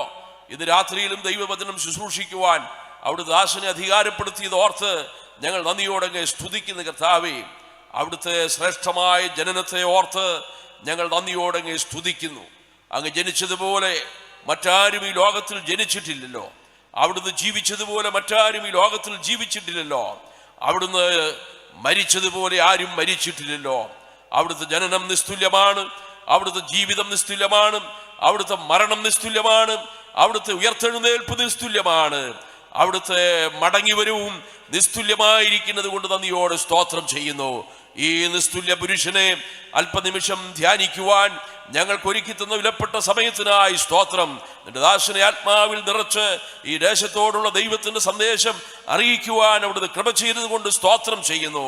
ദൈവമായ കർത്താവേ, അർത്ഥമില്ലാത്ത ആചാരങ്ങളിലോ ആഘോഷങ്ങളിലോ മയങ്ങി യഥാർത്ഥമായ ക്രിസ്തുമസിന്റെ അർത്ഥം മനസ്സിലാക്കാതെ കേവലം ആഘോഷങ്ങളിലും ആർഭാടങ്ങളിലും കഴിയുന്നവർ യഥാർത്ഥമായി ചിന്തിക്കുവാൻ, യേശു ക്രിസ്തു തങ്ങളുടെ ഹൃദയങ്ങളിൽ ജനിക്കുവാൻ, അങ്ങനെ അവരുടെ ജീവിത സാഫല്യം തേടുവാൻ അവിടുന്ന് കൃപ ചെയ്യണം എന്ന് ഞങ്ങൾ അങ്ങയോട് പ്രാർത്ഥിക്കുന്നു. ഇത്രത്തോളം ഞങ്ങളെ സഹായിച്ചത് കൊണ്ട് സ്തോത്രം. അനുഗ്രഹീതമായ ഗാനങ്ങൾ ആലപിക്കുവാൻ അവിടുന്ന് ദാസന്മാരെ അവിടുന്ന് ബലപ്പെടുത്തിയത് കൊണ്ട് സ്തോത്രം. എന്തോ ഒരു അത്ഭുത പുരുഷൻ ക്രിസ്തു എന്ന് ഞങ്ങൾ കേട്ടതുപോലെ പാടിയതുപോലെ കർത്താവേ, അവിടുത്തെ മഹത്വം വർണ്ണിക്കുവാൻ ഞങ്ങൾക്കാവുന്നില്ലേ കർത്താവേ. അങ്ങേപ്പോലെ ഉന്നതനായ ശ്രേഷ്ഠനായ മറ്റൊരു വ്യക്തിവിശേഷം വേറെ ഇല്ലല്ലോ. അവിടുന്ന് സ്വർഗം വിട്ട് താണിറങ്ങി ഭൂമിയിലേക്ക് വന്നല്ലോ കർത്താവേ. ക്രിസ്തു എന്ന രക്ഷിതാവ് നിങ്ങൾക്കായി ദാവീദിന്റെ പട്ടണത്തിൽ ജനിച്ചിരിക്കുന്നു. അത്യുന്നതങ്ങളിൽ ദൈവത്തിന് മഹത്വം, ഭൂമിയിൽ ദൈവപ്രസാദമുള്ള മനുഷ്യർക്ക് സമാധാനം. ദൈവമായ കർത്താവേ, അവിടുന്ന് സമാധാന പ്രഭുവായിരിക്കുന്നത് കൊണ്ട് സ്തോത്രം. ലോകത്തിന്റെ മോഹങ്ങളിൽ, പാപത്തിന്റെ വഴികളിൽ, ജഡികമായ ഉല്ലാസങ്ങളിൽ ജീവിച്ച് സമാധാനം നഷ്ടപ്പെട്ട ജീവിതങ്ങളോട് അവിടുന്ന് വ്യക്തമായി സംസാരിച്ചല്ലോ. സമാധാന പ്രഭുവായി കർത്താവിനെ തങ്ങളുടെ ഹൃദയങ്ങൾ സ്വീകരിക്കുവാനും രക്ഷിക്കപ്പെടുവാനും അവിടുന്ന് കൃപ ചെയ്യണമെന്ന് പ്രാർത്ഥിക്കുന്നു. ഈ ശുശ്രൂഷ മുഖാന്തരം ചില ദേഹികൾ ദൈവരാജ്യത്തിൽ കാണപ്പെടുവാൻ സഹായിക്കണം. എല്ലാ ശുശ്രൂഷകളെയും അവിടുന്ന് ആദരിച്ചത് കൊണ്ട് നന്ദിയോടെ സ്തോത്രം. അനുകൂലമായ അന്തരീക്ഷം നൽകിയത് കൊണ്ട് സ്തോത്രം. ഇപ്പോൾ ഞങ്ങൾ പിരിയട്ടെ. പിരിയാത്ത സാന്നിധ്യം ഞങ്ങളോട് കൂടെയുള്ളത് കൊണ്ട് സ്തോത്രം. സർവമഹത്വവും ഞങ്ങൾ അങ്ങയുടെ തൃപാദത്തിൽ അർപ്പിക്കുന്നു. ഞങ്ങളുടെ കർത്താവും രക്ഷിതാവുമായ യേശു ക്രിസ്തുവിന്റെ ധന്യമായ നാമത്തിൽ തന്നെ. ആമേൻ. പിതാവായ ദൈവത്തിന്റെ സ്നേഹവും നമ്മുടെ കർത്താവും രക്ഷിതാവുമായ യേശു ക്രിസ്തുവിന്റെ കൃപയും നമ്മെ ആശ്വസിപ്പിക്കുന്ന പരിശുദ്ധാത്മാവിന്റെ കൂട്ടായ്മയും സഹവാസവും പ്രാർത്ഥിച്ചുള്ള വിഷയങ്ങളോടുകൂടെ ദൈവവചനം ശുശ്രൂഷിച്ച ദാസന്മാരോടുകൂടെ ഗാനങ്ങൾ ആലപിച്ചതിന്റെ മക്കളോടുകൂടെ ഈ ആത്മീയ ശുശ്രൂഷയിൽ വന്ന് സംബന്ധിച്ച എല്ലാ പ്രിയപ്പെട്ടവരോടുകൂടെ ഇപ്പോഴും എന്നേക്കും ഉണ്ടായിരിക്കുമാറാകട്ടെ. ആമേൻ, ആമേൻ. നമ്മുടെ കർത്താവായ യേശു ക്രിസ്തു മുഖാന്തരം നമുക്ക് ജയം നൽകിയ ദൈവത്തിന് സ്തോത്രം. Hallelujah, hallelujah, hallelujah. ദൈവത്തിന് മഹത്വം. കർത്താവ് നമ്മെ വീണ്ടും സഹായിക്കുമാറാകട്ടെ.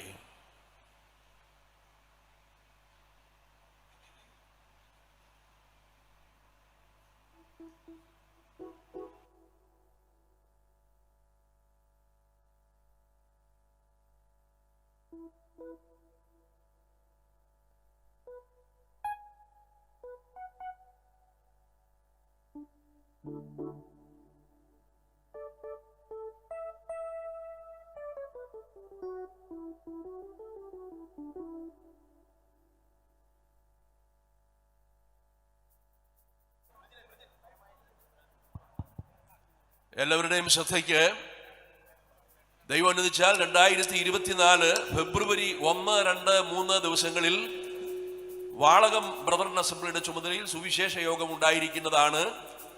പ്രിയപ്പെട്ടവരുടെ പ്രാർത്ഥനയിൽ ഓർക്കുക. കർത്താവിന്റെ ദാസന്മാരായ PS തമ്പാൻ, ജോയ് ജോൺ, ബിജു ചുവന്നമണ്ണ് എന്നിവർ ദൈവവചനം ശുശ്രൂഷിക്കുന്നതായിരിക്കും. ജയ്സൺ കൊട്ടാരക്കര, ജോൺ ലീ റാന്നി പ്രിയപ്പെട്ടവർ ഗാന ശുശ്രൂഷ നിർവഹിക്കുന്നതായിരിക്കും.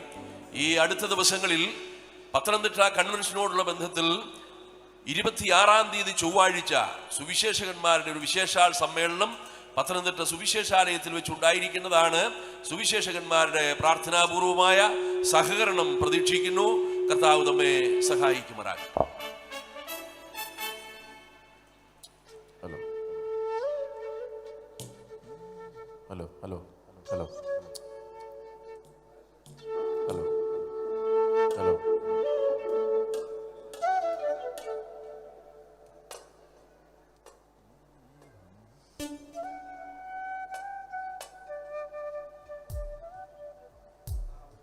Hello hello hello hello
Happy Christmas.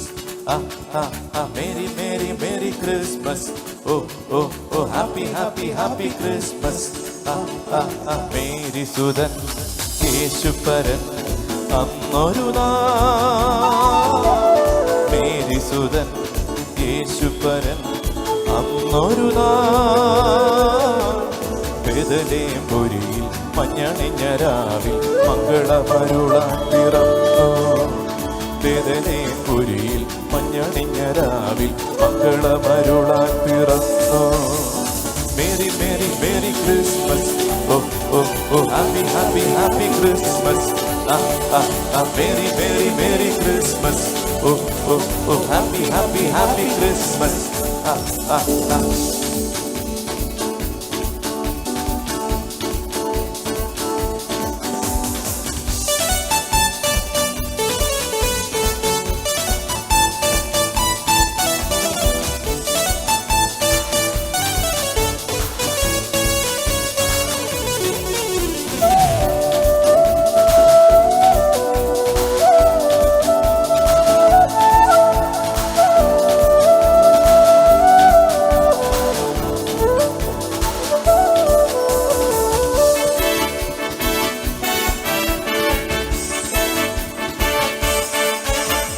ഹൃദയങ്ങൾ ഒന്നാക്കി ആനന്ദം പങ്കിടുവിൻ. വാനിടവും പൂവനവും മലർചൊരിഞ്ഞാനന്ദിപ്പിൻ. ഹൃദയങ്ങൾ ഒന്നാക്കി ആനന്ദം പങ്കിടുവിൻ. വാനിടവും പൂവനവും മലർചൊരിഞ്ഞാനന്ദിപ്പിൻ. തലമുറകൾ തിരുസുതനിൽ സ്നേഹം പകർന്നിടുവിൽ. പാരെല്ലാം തവ കൃപയെ ദിനം ദിനം ഘോഷിക്കുവിൻ. Merry merry merry Christmas, oh oh oh happy happy happy Christmas. Merry merry merry Christmas, oh oh oh happy happy happy Christmas.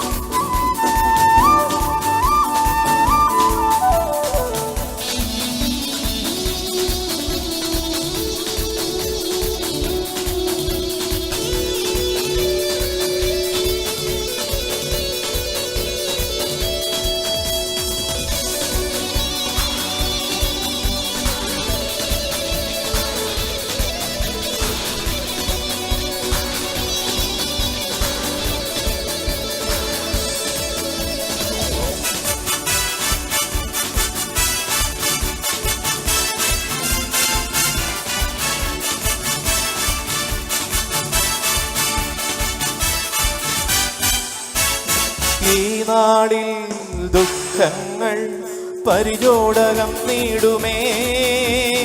എളിയവരിൽ എളിയവനാ രക്ഷകനും ജാതനാ. ഈ നാടിൽ ദുഃഖങ്ങൾ പരിചോടകം നീടുമേ. എളിയവരിൽ എളിയവനാ രക്ഷകനും ജാതനാ. ദ്വേഷങ്ങൾ ഇനിയില്ല, പകയും മറന്നിടുമേ. അവൻ കൃപയാ നാമെല്ലാം മാറിടുമേ. Merry merry merry Christmas, oh oh oh happy happy happy Christmas. Merry merry merry Christmas, oh oh oh happy happy happy Christmas. Mary സുതൻ യേശുപരൻ അന്നൊരു നാൾ. മേരി സുതൻ യേശുപരൻ അന്നൊരു നാൾ. ബേഥലേം പുരിയിൽ മഞ്ഞണിഞ്ഞ രാവിൽ മംഗളമരുളാൻ പിറന്നു. ബേഥലേം പുരിയിൽ മഞ്ഞണിഞ്ഞ രാവിൽ മംഗളമരുളാൻ പിറന്നു. Merry merry merry Christmas, oh oh oh happy happy happy Christmas. Merry merry merry Christmas, oh oh oh happy happy happy Christmas.